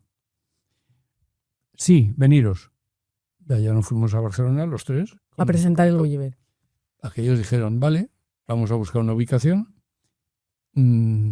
Plantearon la playa, les dije que la playa no podía ser porque era muy abrasivo y acabaría con los toboganes en 2 días. Claro. Encontramos un campo de fútbol medio abandonado en Montjuïc y está bien, el tamaño es bueno y tal. De acuerdo, vale. Y nos volvimos. Aquellos lo estudiaremos y tal. Pero al final dijeron que... No recuerdo muy bien si llegaron a decir que no, o primero llegó García Reche y hizo una de las suyas. Porque Andrés García Reche, que era el consejero de Industria, Turismo y Comercio, es un tipo también muy especial. Esto está lleno de gente especial. Claro. Es que si no pueden salir las cosas. Total. Y aquel era un poco entrometido, un poco... Entonces iba a visitas a los talleres falleros poco antes de las fallas para ver qué hacían y tal, no sé. Y saca la carpeta. ¿Esto qué es? Una cosa que estamos llegando a Barcelona. ¿Barcelona? ¿Esto lo hacemos aquí? Claro. Lo hacemos aquí. ¿Y a mí qué me cuentas? Pues, nada, eso era un sábado. El lunes en mi despacho. Y fuimos el lunes a su despacho y ya estaba Clemen, o sea, claro. la alcaldesa. Claro. Y ya estaba preparado a firmar un convenio entre la Generalitat y el Ayuntamiento para en un tramo del cauce hacer el... O sea, él lo vio claro. Pero no hay que hacer solo el Gulliver, tenéis que hacer todo el tramo. Claro. Porque hay que marcar y así nació el proyecto que se llamaba Un río de Xiquets, que era porque todo el tramo aquel estaba dedicado a la infancia y a partir de ahí a trabajar. ¿Y qué aprendizaje te dejó hacer una escultura de juego sacada de un personaje literario en 70 metros de largo, no sé cuánto es de ancho, pero bueno, aproximadamente 18, 20, una cosa ¿no? Así. Dentro del río, wow. ¿No? Wow, sí, wow. ¿Verdad? Wow. Muchos aprendizajes porque aquello, en cuanto salió a la luz, se va a hacer un Gulliver y tal, las críticas y el ataque fue furibundo, ¿no? Cada día salía un nuevo frente porque la oposición municipal no quería, el colegio de arquitectos le parecía mal, las asociaciones de vecinos de con ese dinero se hacen 40 colegios, todo permanentemente, ¿no? Que esto es un plagio de uno que hay en Noruega, se van a quemar los niños, se envenenarán cuando se incendie, los gases serán todo lo que quieras, ¿no? Entonces, ahí habían varios aprendizajes, es decir, yo creo en esta idea, nosotros creemos en esta idea, tenemos convicciones al respecto, sabemos de que la movida político-social va por otro lado, los niños merecen un espacio en esta ciudad, incluso en el río. Bueno, es que el río es otra cosa, tiene que haber una unidad y demás. ¿Y los niños qué, no? Claro. Esta cosa de... Y el aprendizaje es eso, la creencia, el contar con la gente que está a tu lado y te apoya porque cree en lo que estamos haciendo y el seguir adelante. Y bueno, y sobre todo después ver a los niños felices jugando Claro, al Gulliver, ¿no? claro. Porque para mí es que yo tengo tan buenos recuerdos de estar encima, ¿no? Con mi hermano. Decir, vamos a tirarnos por el pelo, ahora vamos por el brazo. Entonces, yo creo que precisamente por lo que hablabas antes, ¿no? De que la arquitectura es un oficio que tiene que estar al servicio de los demás para hacer felices a los demás. Otra cosa no, pero yo he sido niña y he sido muy feliz en el Gulliver. Entonces creo que ese es como la mayor satisfacción que os tendría que dar a vosotros tres. Claro. Lo que pasa es que eso ha tardado. Claro. Ha ido viniendo con el tiempo, ¿no? Porque al principio era un poco áspero. Pero yo recuerdo la noche antes, más o menos, ¿no? De la inauguración, de estar con Manolo, porque la verdad es que pasaban muchas horas ahí, muchas en el taller y muchas ahí, ¿no? Y decir, Manolo, ya está, Rafa, ya hemos acabado. Y yo le dije, no, hasta que no estén los niños subidos, no sabremos de verdad la escala de esto, no sabremos de verdad el color de las sonrisas, no sabremos de verdad si esto funciona o no. Porque mañana lo inauguran, a las 12 cortarán la cinta. ¿Y qué pasará? Claro. No lo sabemos, porque nunca no lo hemos podido experimentar. Además se ha construido a trozos en el taller y ha habido que llevarlo y montarlo como un puzzle. Y esto es una apuesta, ¿no? Claro. Vamos a ver, ¿no? Y claro, al día siguiente, cuando se cortó la cinta y se invadió de niños, ahora sí está ya, ¿no? Claro. Ahora es cuando ya hemos... Claro, luego, ¿qué ha pasado? Que ha pasado a ser el parque preferido de los niños durante 35... Ahora cumple 35 años. Por cierto, en el colegio haremos una exposición que explicará todo esto, con dibujos, con esquemas, con planos. Bueno, lo compartiremos para que vaya la gente. Para celebrar estos 35 años, ¿no? Entonces, la infancia ha reaccionado, ¿no? Aquello ha decidido que era... Y yo creo que el Gulliver tiene dos virtudes básicas, ¿no? Una, no tiene reglas. Dos, puede jugar cualquiera. Seas mayor, viejo, niño, las familias se tiran juntos, acaba detrás el primero se tiró rodando, es decir, ahí pero pueden jugar todos. No hay, en realidad no es para niños, es para la sociedad, por así decirlo, ¿no? Para que los niños son los más sencillos de ilusionar, pero además es el mundo de los niños. Es el niño el que le dice al padre, cuidado, no te caigas. No es el padre el que se lo dice al niño, ¿no? Claro. Porque el niño sabe dónde está moviéndose y el padre va un poco como asustado, ¿no? Esas dos cosas, ¿no? Que sea para todos y que no tenga instrucciones, para mí son la clave, ¿no? Entonces, los niños ahí son capaces... Nadie ha de explicarles a qué se juega ahí. No. No, lo único que hay que tener cuidado de que no suban por los toboganes que bajan. Claro. Hay una norma de seguridad, por así decirlo. Pero las instrucciones sobran, ¿no? Ahí ya se sabe lo que se va... se da por supuesto, ¿no? Total. Y enlazando, por ejemplo, con todo este tema del juego, que creo que, o sea, a ti es algo que te ha interesado mucho. Has ganado diferentes concursos del Colegio de Arquitectos, de concursos de creación de juegos para niños. ¿Qué es lo que te interesa a ti del juego y del aprendizaje y de los niños? ¿Y qué tiene de arquitectónico esto? Vamos a ver, sabes que no dejamos de jugar porque nos hacemos viejos y nos hacemos viejos porque dejamos de jugar.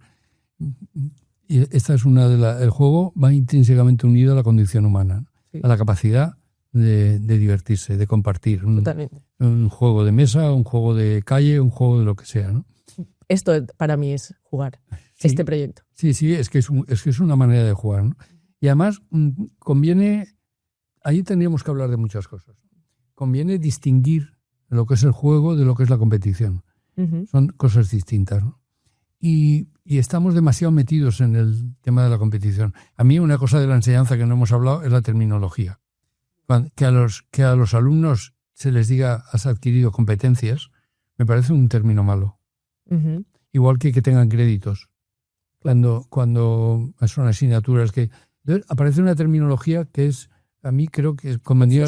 Sí. Revisar. La sabiduría es una variable que se entiende mejor que las competencias y los créditos tiene un carácter bancario que no viene a cuento en la enseñanza, ¿no? Esta cosa convendría... Y aquí pasa lo mismo, ¿no? Distingamos competir con jugar. Entonces, fíjate, yo todos los años, y ahora además me convocaron este año, que será a finales de noviembre, una cosa así, hago un seminario sobre el Monopoly. Ujú. Es decir, a ver, ¿qué es eso del Monopoly? Pero ¿quién te ha convocado? Pues una asociación de antiguos alumnos que han montado una asociación y hacen como formación y compatibilidad con otras culturas y con otros Y es de Monopoly. voluntariado. Y entonces, no, ellos hablan de la calle y de no sé qué, y yo les planteé hacer una intervención y ya lo hemos hecho 3 o 4 años seguidos, ¿no? Entonces, el Monopoly es un juego. Ujú. ¿Pero a qué nos enseña? Claro, nos enseña a especular. Es una academia de especulación, ¿no? Entonces, el Monopoly, una de las reglas es la banca nunca pierde. Y de ya, eso ya me suena, ¿no? Eso me es conocido. Es así. Otra vez puedes comprar a la calle y luego cuando uno cae, no sé si ha jugado al Monopoly, Ujú. cuando cae en la calle, paga al que el propietario de la calle. La calle es un espacio público, ¿cómo se puede comprar? Claro. ¿De qué estamos hablando? Entonces puedes ir a la cárcel, pero en la cárcel está muy bien porque ahí no tienes que pagar impuestos o no sé qué. Y entonces eso cuando a los alumnos dicen, leamos las instrucciones desde el punto de vista ahora del profesional, ¿no? Y a ver aquí qué está pasando. Entonces, de pronto un chaval dijo, a mí lo que más me gustaba del Monopoly era hacer trampas. Hola. Esto, entramos en la rebeldía, entramos en el esto. Dice, porque claro, mi madre no podía resistir a arruinarme. Claro, es que es un juego un poco jodido, porque es decir, ganas y arruinas a los demás. Claro. Entre los demás que arruinas está tu hermano o tu padre o no sé qué. Y entonces mi madre me pasaba dinero por bajo la mesa que está prohibido prestar entre ellos y no sé qué. Y yo digo, esta es una manera de salir al paso de lo que supone el juego entendido mal, ¿no? Claro. El parchís, matas a uno y cuentas 20. Digo, ¿de qué me estás hablando? Claro. Pero sea posible. Claro, yo si van a matar a mi nieto, digo, pues no cuento con este, coño, va a matar a mi hermano, a mi nieto, Claro. contaré con otro. No puede haber un juego que si entras en la casilla cuentas 10, pero si matas cuentas 20. Y dice, oye, Claro. vale, muy bien. Entonces, si no estás en un seguro, estás inseguro. Digo, oye, qué horror, qué estrés, ¿no? ¿Qué estás de juego? Entonces, los juegos pueden tener otro tipo de orientación, ¿no? Claro. Pueden tener esa otra vertiente. Y entonces eso es lo que trataba yo de investigar cuando hacía estas pequeñas apuestas de diseño. Pero ¿sabes qué pasa?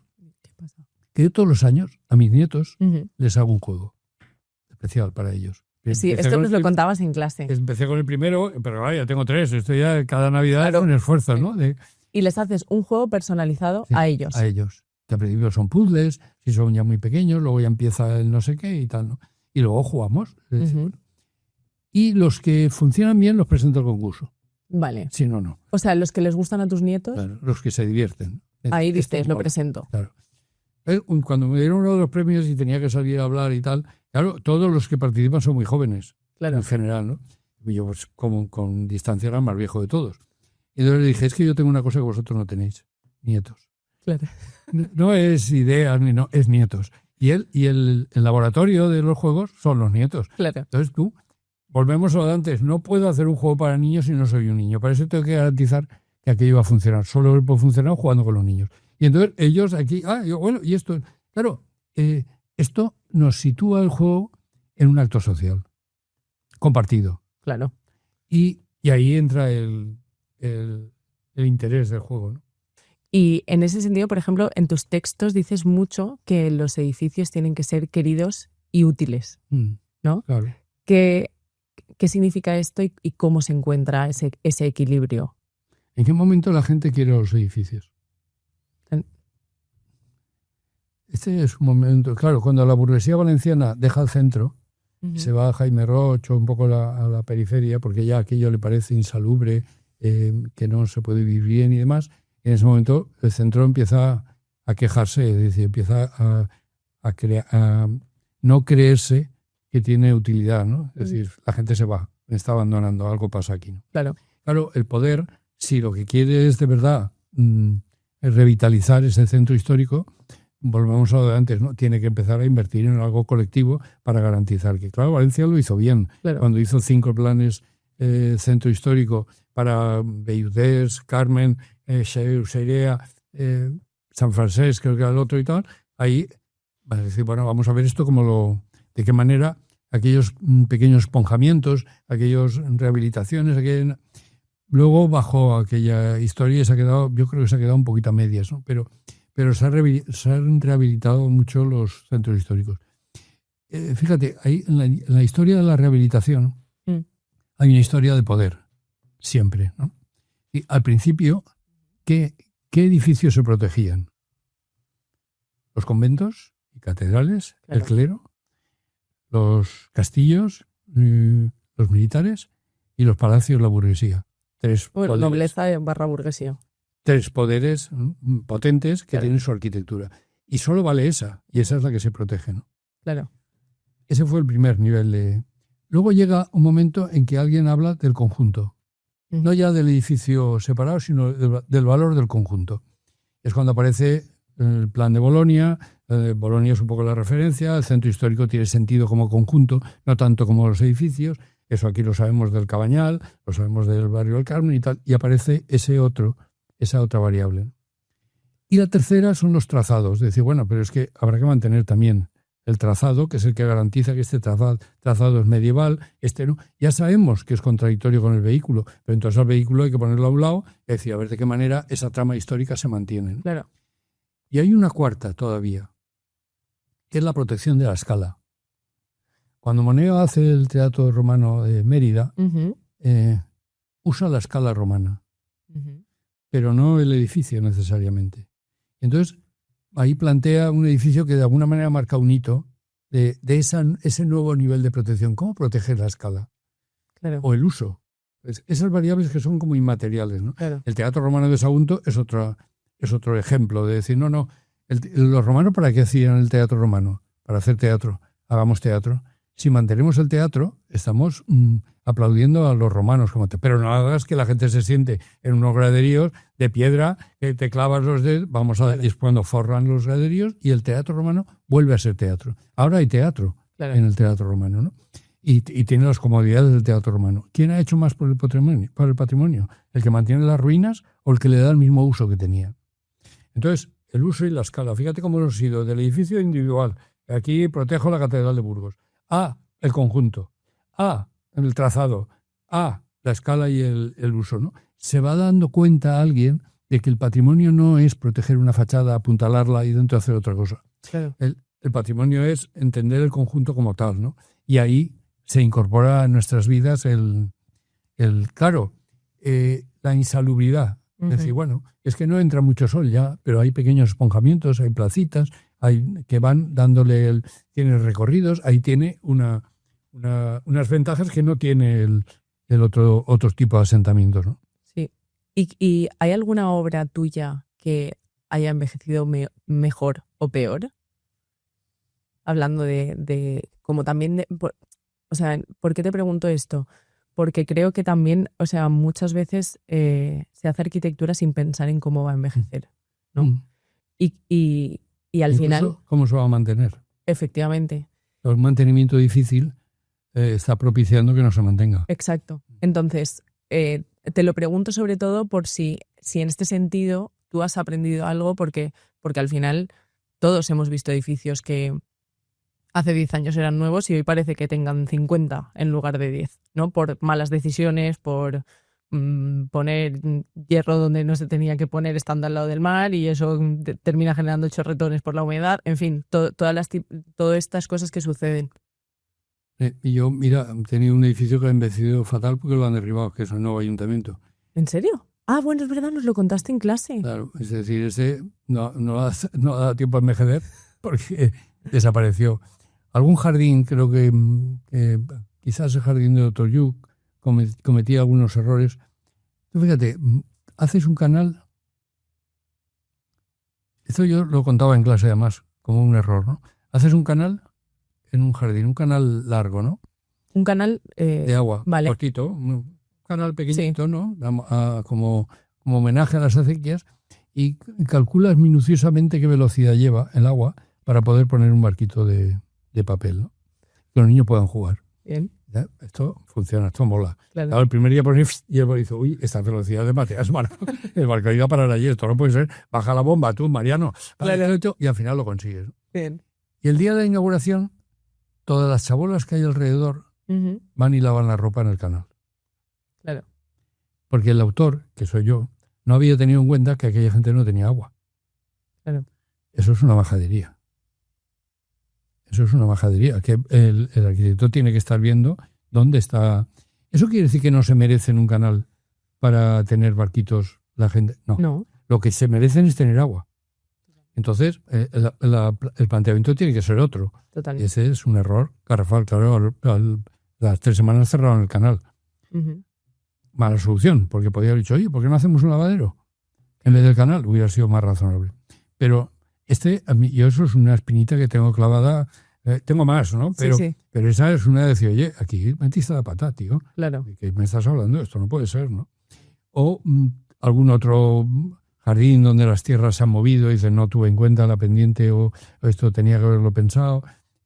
Hay muchas cosas de este estilo. Claro, cuando yo hacía eso de hágase y así se hizo, que has citado al principio, era un seminario en el cual yo hablaba de mis obras. Uh-huh. Pero hablaba de mis obras no porque quisiera alimentar mi ego, sino porque son de las únicas que puedo hablar mal sin tener que pedir permiso a nadie. Claro. Porque tengo la información, sé por qué se hizo así y sé dónde me equivoqué y dónde no. Uh-huh. Entonces empiezan a aparecer secuencia de cosas que dicen, hombre, esto no debía haberlo hecho así. Entonces, yo no, en el despacho teníamos siempre una libreta de cada obra, uh-huh. Porque como a veces la dirección la llevaba compartida, para saber y tal, ¿no? Y esa libreta, en la última hoja, ponía todas las cosas que no deberíamos repetir. Bien. Cerramos el tema de las fallas y quiero ir como a algo que tú en clase también nos hablabas mucho. Creo que me estoy repitiendo mucho, pero es que al final he tirado mucho de archivo porque tenía esa suerte en este caso. Y a mí una frase que me gustaba mucho de ti era como la ciudad que se cura a sí misma, ¿no? El urbanismo que cura. Entonces, en este sentido, bueno, Valencia, y creo que la mayoría de las ciudades en un momento crecieron expandiéndose, ¿no? Y ha llegado un momento en el que la expansión en muchos de los casos es insostenible, entonces ya no hay que expandirse, sino hay que regenerar.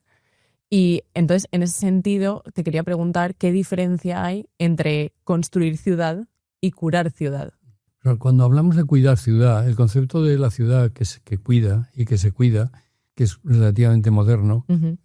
La manera de conceptualizarlo, otra cosa que siempre lo haya hecho así, ¿no? Uh-huh. Pero en realidad la ciudad nace cuando la tribu nace, se junta y nuestros antepasados decidieron vivir juntos. Uh-huh. Y fue un acierto, yo creo que fue un acierto vivir juntos, ¿no? Porque aquello suponía el cuidado colectivo. Claro. Es decir, bueno, unos hacen unas tareas, los otros pueden proteger, salvar a las crías, el no sé qué, bueno, el concepto de tribu, manada, está ahí un poco mezclado y demás, ¿no? Claro, lo que pasa es que en el momento que nos hacemos sedentarios, uh-huh. La cosa cambia. Claro. Porque cuando ya nos quedamos en un sitio, es verdad que inventamos la ganadería y la agricultura y hacemos que en vez de ir a cazar, traemos la caza y la metemos aquí en un corral y cuando nos haga falta no la comemos, pero también es verdad que todos los residuos van siempre al mismo sitio y conforme vas creciendo, aquello empieza a generar claro. Que el nomadismo no generaba como tal, ¿no? Bien. Pero la esencia de la tribu es un instrumento de cuidado, de protección, de convivencia, persiste. Solo cuando la ciudad ya se convierte en un tablero del Monopoly, ¿no? En un negocio, y la vivienda también, y los derechos, pues entonces cuando esto pierde el sentido de... Claro. Ahora, la ciudad de los cuidados es una ciudad en la cual tanto los espacios como las personas uh-huh. Se juntan. Claro. Cuando las personas se juntan, la ciudad está calentita. Se siente protegida porque estamos unos próximos a otros. Claro. En el momento que aparece la disgregación, la ciudad se despersonaliza de alguna manera. Claro. Entonces, como hemos confundido con frecuencia el término crecimiento con progreso, esto nos ha hecho pensar que cuando más crecíamos, más cerca estábamos, más progresábamos, más cerca estamos. Pero fíjate, yo nunca me diré 220. Claro. Nunca. Ni de pequeño ni de mayor ya no. Entonces, claro. ¿Y qué hago cuando ya no puedo crecer más, ¿no? Entonces, tengo un hijo. Vale, bien, está bien. Si tengo 20, tengo un problema. O 20 problemas, mejor dicho, ¿no? Es decir, ¿de qué manera aquello, dónde estamos en el punto de la convivencia sin romper el esquema de él? Claro, tener un hijo puede ser que el puerto de Valencia, en vez de seguir creciendo, tenga un hijo. y ponga otro puerto en otro sitio de pequeña escala, no tratando de echarle basura a un municipio colindante, no, Claro. pero sí diciendo, bueno, vamos a ver cómo hacemos el... Claro, pero fíjate que si el puerto de Valencia no crece y el de Barcelona sí, entonces, claro, nos van a quitar la clientela. Y entonces érase una ciudad a un puerto pegada, como la nariz de aquel, ¿no? Y entonces ahí hemos de aprender a calibrar una palabra que a mí me encanta y que creo que es fundamental en nuestra cultura, que es el límite. Es decir, a ver dónde ya no es posible seguir por este camino y hay que buscar otra alternativa. Claro. Entonces, crecimiento y progreso no es lo mismo, eso ahora ya lo sabemos. La posibilidad de regenerar centros históricos y demás y posibilitar eso que llamamos la ciudad densa, porque la ciudad dispersa, que hubo un momento que parecía que era la solución de todo, genera una dispersión de servicios que encarece el producto, es decir, el alcantarillado, el transporte, claro. todo esto es un... De hecho, a mí eso, por ejemplo, fue de las cosas que yo más noté. Yo estuve viviendo en Montevideo, en Uruguay, tú lo sabes, que te lo conté. Y claro, o sea, fue algo loquísimo porque yo me acuerdo la primera vez que fui, cuando estaba aterrizando, yo veía una ciudad súper verde. Y cuando de repente iba caminando como peatón, yo decía, pero el verde que yo veía desde el avión, ¿dónde está? ¿Sabes? ¿Qué era lo que sucedía? Sucedía que la ciudad era muy poco densa, entonces ultra extensa e insostenible. Insostenible porque por un lado no había comercio a pie de calle, entonces eso generaba que no había la suficiente iluminación. Como no había suficiente iluminación, por ende se terminaba reflejando en la inseguridad y después así, ¿no? O sea, como toda la bola. Entonces, una ciudad más densa es mucho más sostenible, ¿no? Claro, o sea, no hay una duda. Lo que pasa es que hay que poner límites claro, también para adentro. Claro. Eso no quiere decir que vivamos todos en un edificio. No, claro. 500.000 plantas, ¿no? Y ahí ya todo es... Sí, ya, pero entonces eso es imposible, ¿no? Entonces, esa posibilidad de compatibilizar, ¿no? La densidad que genera cohesión con la calidad de vida, ahí es donde tenemos un poco el instrumento básico, ¿no? Entonces, la rehabilitación de centros que vuelven a poner en uso edificios que dejaron de tenerlo, y la dotación de equipamientos y el crecimiento de núcleos cercanos, esto va generando la posibilidad de controlar el nivel de población, la calidad de vida de la propia... Pero es un instrumento que no se puede resolver solo en una ciudad. No, claro. Hay que hacer un planteamiento mucho más global, claro. Y entonces la huerta, en el caso de Valencia se rodea de huerta porque la ciudad vive de la huerta. Cuando crece, se carga la huerta de la que vivía. Claro. Y entonces, ¿qué hace? Busca huerta, pero igual el terreno no es el que necesitamos. Y entonces ahí aparecen conflictos que imposibilitan Y esto hay que tomárselo muy en serio, porque tenemos ahí encima, bueno, el cambio climático, toda la defensa del medio como única alternativa para mantener la vida en este planeta, pues hay que mirarlo con mucho cuidado, ¿no? ¿Y qué proyectos o barrios te parecen hoy ejemplo de esa mirada regenerativa? ¿Tienes alguno? Yo creo Acércate que... el micro, Rafa. Así. O sea, coge así y haces... Ahí. Que estoy sufriendo. Sí. Es difícil esa pregunta que me haces, ¿no? Es decir, un barrio en Valencia que... Puede ser en otra ciudad, si se te ocurre. Cuando Barcelona está haciendo ahora las propuestas estas de las supermanzanas, de las superilles, ¿no? Que es acotar un cierto espacio, peatonalizar la parte interior y dejar el recorrido por el exterior, ¿no? Esto supone un nivel interesante de experimento.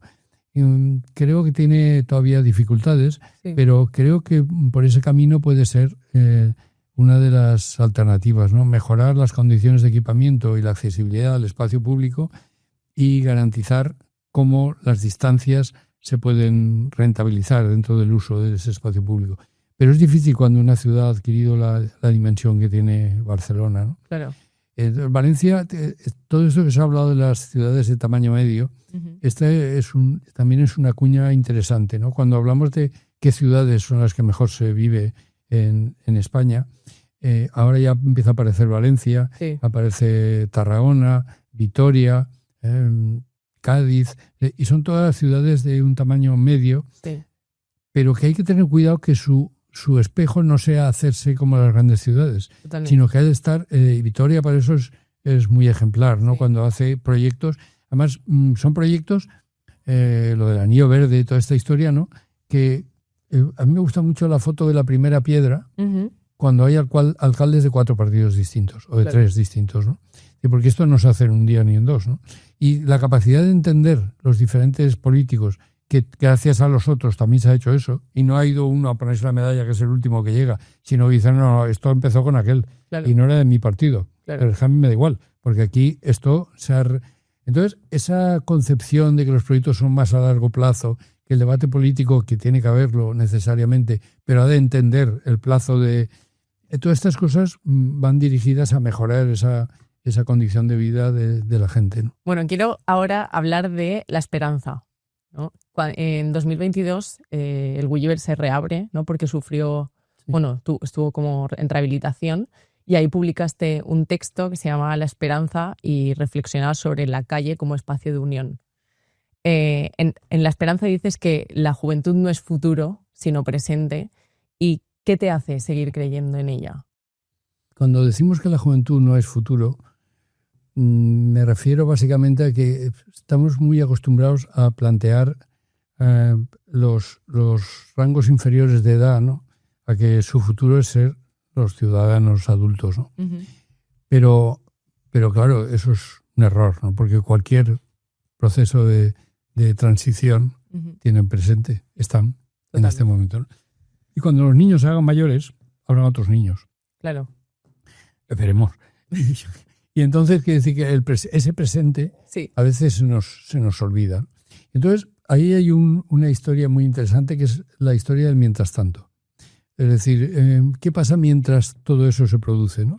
Mientras el niño se hace adulto, ¿qué pasa? Que estamos en compás de espera, ¿no? Claro. Entonces, conocerás ese refrán que dice que si a un niño le das un pez, le resuelves el problema del día. Si le enseñas a pescar, le resuelves el problema de toda la vida. Claro. Sí, está bien, ¿no? Pero la pregunta es, mientras está aprendiendo a pescar, ¿qué come? Claro. Le daremos un bocadillo, ¿no? Digo yo, por lo menos, porque hay algunos que aprenderán pronto, pero otros tardarán más. Claro. Entonces, el mientras tanto es ese proceso que está en medio, hemos de ponerlo en valor, ¿no? Pero ese mientras tanto quiere decir que crea un presente, que hemos de invertir en el presente. Y luego ya vendrá el futuro, porque además el futuro solo llega si el presente ha sido eficaz. Hoy somos lo que somos porque ayer fuimos lo que fuimos. Totalmente. Si no, esto no funciona así, ¿no? Entonces, claro, es importante, por eso lo de la educación, es importante la fe, la confianza en que ellos encuentren en ese presente todo el alimento que necesitan para llegar al futuro. Pero cuando llegan al futuro necesitan alimento para llegar a más futuro todavía, ¿no? Entonces, por lo tanto, da lo mismo esta historia, ¿no? Se trata de verdad poner, por eso la educación es tan importante, ¿no? Claro. Porque pero no solo de pan vive el hombre, decía aquella parábola, ¿no? Sino que en realidad el niño, al mismo tiempo que está aprendiendo, tiene que divertirse, tiene que jugar, tiene que ser niño. Exacto. Para poder ser. Entonces, ahí esa rebeldía. Yo una vez di un curso en qué era eso de enseñar en rebeldía. ¿Qué es enseñar en rebeldía? Pues el curso lo daba yo, pero no me acuerdo. No, pues el curso lo daba yo, pero no tengo ni idea. Sí, no, pero era aquello de que la discrepancia tiene lugar. Es decir, bueno, tú no tienes ningún problema en... Otra cosa es el respeto, pero yo acepto. Porque claro, los compañeros me decían, si educas en rebeldía se te rebelarán. Y digo, eso espero. Porque es que si no, ya me explicarás, ¿no? Claro. Ahora, ¿a qué va la rebeldía, no? Entonces va precisamente a ir buscando, porque no podemos pedir que la juventud se implique en la lucha por la libertad si les hemos enseñado a cumplir las normas. Totalmente. Entonces, las normas existen, pero les hemos de enseñar también a ver de qué manera hay un principio que tú tienes y que de bueno, pero a ver si va a ser que la norma no es justa, ¿no? Claro. De qué manera. Entonces, eso es enseñar la rebeldía, dar posibilidad de discrepancia. Que a mí, si un alumno me tiene miedo, estoy perdido. Totalmente. No tienes nada que hacer. Nada, ya es absurdo. Podrán estar todos callados, pero no me interesa. Totalmente. No me interesa eso, ¿no? Entonces, tampoco tú te puedes empapar de ellos si te tienen miedo. Nada, claro. Estoy perdiendo el tiempo, ellos y yo. Claro. Entonces, esa rebeldía es la que me hace pensar en la esperanza, ¿no? Es decir, si somos capaces de hacer ver que ellos son protagonistas de su presente y que el futuro ya vendrá, Claro, el otro día escribía otro artículo que se llamaba La Esperanza también, que no me acordaba, donde hablaba de que en la manifestación esta con lo de Palestina y demás, ¿no? Había muchos jóvenes, ¿no? Uh-huh. Y decía, y nos estamos manifestando, además ponía el símil del pescador, ¿no? Sí. El pescador que no piensa en su pesca cuando se manifiesta, el carpintero que no piensa en su sierra cuando se manifiesta, no está pensando en sus problemas, está pensando en los problemas de otros y que están muy lejos y que no le afectan. Quiero decir, físicamente no le afecta, da igual que bombardeo o no, pero salen a la calle. Claro. ¿Por qué? Porque se consideran miembros de un colectivo que llamamos sociedad y que sabe que hay una parte de ellos que está siendo maltratada. Claro. Entonces dice, yo ahí me apunto, salgo a la calle, ¿no? Claro. Esa es mi esperanza, en que ellos de verdad son capaces de implicarle en cosas que no le conciernen directamente, pero que están trabajando. Creo que era, no me acuerdo ahora, una locutora muy conocida, que ahora no me sale el nombre, que decía, yo no voto según mis intereses, sino voto según mi conciencia. Y eso quiere decir que a veces voto contra mis intereses. Claro. Si digo que aumenten los impuestos y si soy un rico, dice, bueno, pero tú, si lo que te conviene es que bajes los impuestos, dices, ya, pero es que estoy pensando en otra cosa.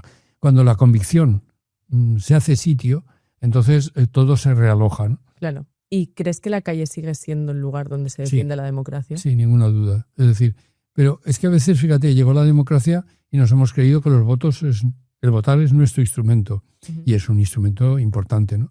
Pero excesivamente aritmético. Totalmente. Excesivamente aritmético. Y cuestionable. Sí, claro. Mucho. Entonces, ya sé que cuando nos manifestamos, como dijo aquel personaje de derechas, no decía, los que se han manifestado son menos de los que caben en el Santiago Bernabéu en un partido. Claro. Por lo tanto, ¿qué representan? Ya, bien, lo entiendo. Es verdad, ¿no? Eso es verdad, ¿no? Pero es verdad que en el espacio público es donde te encuentras con tu igual que lleva una pancarta parecida a la tuya, que no es idéntica, porque siempre hay intereses contrapuestos, pero ahí en ese momento, eso que hablábamos de si hay distintos principios, es más fácil que nos coincidan, y si tengo un solo principio, esto es muy complicado que coincida con el tuyo, la otra cosa es que yo tenga 5, ¿no? Y entonces es posible que a lo mejor coincidan 3. Esos son los que están en la pancarta, los principios que compartimos. Y ahí se pone en valor lo que significa la cohesión social. Claro. Y, o sea, la verdad, Rafa, me ha encantado, pero tenemos que ir cerrando porque se nos agota el tiempo si no estamos aquí 4 horas, que yo feliz. Pero bueno, como sé que volverás, porque yo estoy segura de que volverás, quiero ir cerrando y la última parte de los capítulos siempre las hago en función al nombre del podcast, ¿no? Que es Alzados y Caídos. Yo, una de las cosas que más he aprendido en el último tiempo, ¿no? Ha sido como empezar a revisar el pasado, porque ya empiezo a tener una edad donde hay un pasado, ¿no? Un pasado revisable. y darme cuenta de que cuando miro atrás, ¿no? Había cosas que parecía que estaban bien y en realidad no estaban tan bien, y cosas que parecía que estaban mal y en realidad no estaban tan mal, ¿no? Entonces, ¿cómo esta relativización? Entonces, me gustaría saber si tú tienes identificadas algunas de estas cosas que con el tiempo se han terminado dando la vuelta, para que nos las cuentes y para que aprendamos que lo que a veces parecen aciertos no lo son tanto y que lo que a veces parecen errores tampoco. O alzados y caídos. Alzados y caídos. Está bien lo de alzados y caídos, porque caerse, bueno, es una posibilidad, no es un drama. Uno decía que es una posibilidad, no es un drama, ¿no? Y a veces, si en el currículum pones las veces que te has caído, una vez no sé dónde leí que había una empresa que exigía que pusieras las caídas. En Estados Unidos se exige para que te den financiación. Para que te den financiación para proyectos, te dicen cuántas veces has fracasado. Claro, porque significa que has intentado hacer determinadas cosas. El que no ha fracasado nunca, claro. A ver si es que no ha hecho nunca nada. Claro. Entonces, que es el típico dicho valenciano de qui fa s'enganya, ¿no? Exactamente, ¿no? Entonces, esa historia del experimentar, ¿no? Y tener la posibilidad de fracasar es interesante. Siempre que tú no asustes al contrario para que evite decir en qué ha fracasado. Pero fíjate, yo el año pasado di un seminario que se llamaba La vida en clave de re, que no iba de música, sino que iba en clave de todo aquello que es necesario revisar para ponerlo al día o para mantenerlo. Es decir, en ese momento tiras una mirada hacia atrás Y entonces ves todo un panorama que te está marcando el guión de tu vídeo. Claro. Y dices, pero este ya no va a ser así. Entonces, yo qué sé, elementos tan tontos, ¿no? Como los refranes, por ejemplo, ¿no? Decir, no, es que todos estos refranes me están... Más vale bueno conocido que malo por conocer. Digo, ya, es que esto quiere decir que no me muevo. Totalmente. Esto no puede ser, ¿no? Aquí, estos mensajes que me han ido transmitiendo, entonces ahí aparece toda una serie de cosas que vale la pena revisar, ¿no? Ese es un análisis que hago, ¿no? Es decir, en cuántas cosas me he equivocado, cuando el que dice, yo no me arrepiento de nada, yo sí me arrepiento de muchas cosas. Claro. Pero eso no significa que me dé puñetazos en el corazón y que me quiera suicidar, ¿no? Claro. Me quiere decir que he identificado cosas que no he hecho bien y que necesito profundizar en ellas para no volver a ocurrir, ¿no? Claro. Además incluso advertir. Imagínate, si yo le he gritado a un hijo mío y digo, no debería haberle gritado, prometo no volver a hacerlo, y vuelvo a gritarle, digo, no puedo controlar esto, mejor es que hable con él. Uh-huh. Y le diga, si te vuelvo a gritar, enséñame la tarjeta roja. Claro. Porque no me doy cuenta.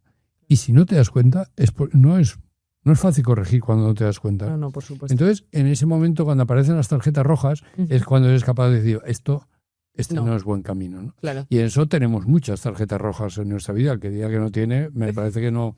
Pero esas tarjetas rojas te ayudan a poder seguir el partido siguiente y que no te expulsen y que de verdad puedas conseguir objetivos que estás buscando en compañía. Claro, siempre en compañía. Siempre en compañía. Y para terminar de cerrar, ¿no? O sea, haciendo como precisamente toda esa retrospectiva de alzados, caídos y todo el cúmulo, ¿no? O sea, ¿por qué alzarías hoy una copa o un vaso de agua para brindar en este momento? Yo alzaría una copa para brindar por la fe en lo colectivo, sobre todo. Es decir, el saber que nuestra verdadera esperanza está en lo colectivo, en la comunidad, en saber que juntos podemos conseguir mucho. Y para estar juntos hemos de discutir, hemos de contrastar, hemos de unificar, ¿no? Y el brindis sería básicamente por eso, ¿no? Por la capacidad de vivir en sociedad, que es lo que más nos puede salvar. Pues no tengo nada más que decir, brindemos por eso, entonces. Chin, chin. Chin, chin.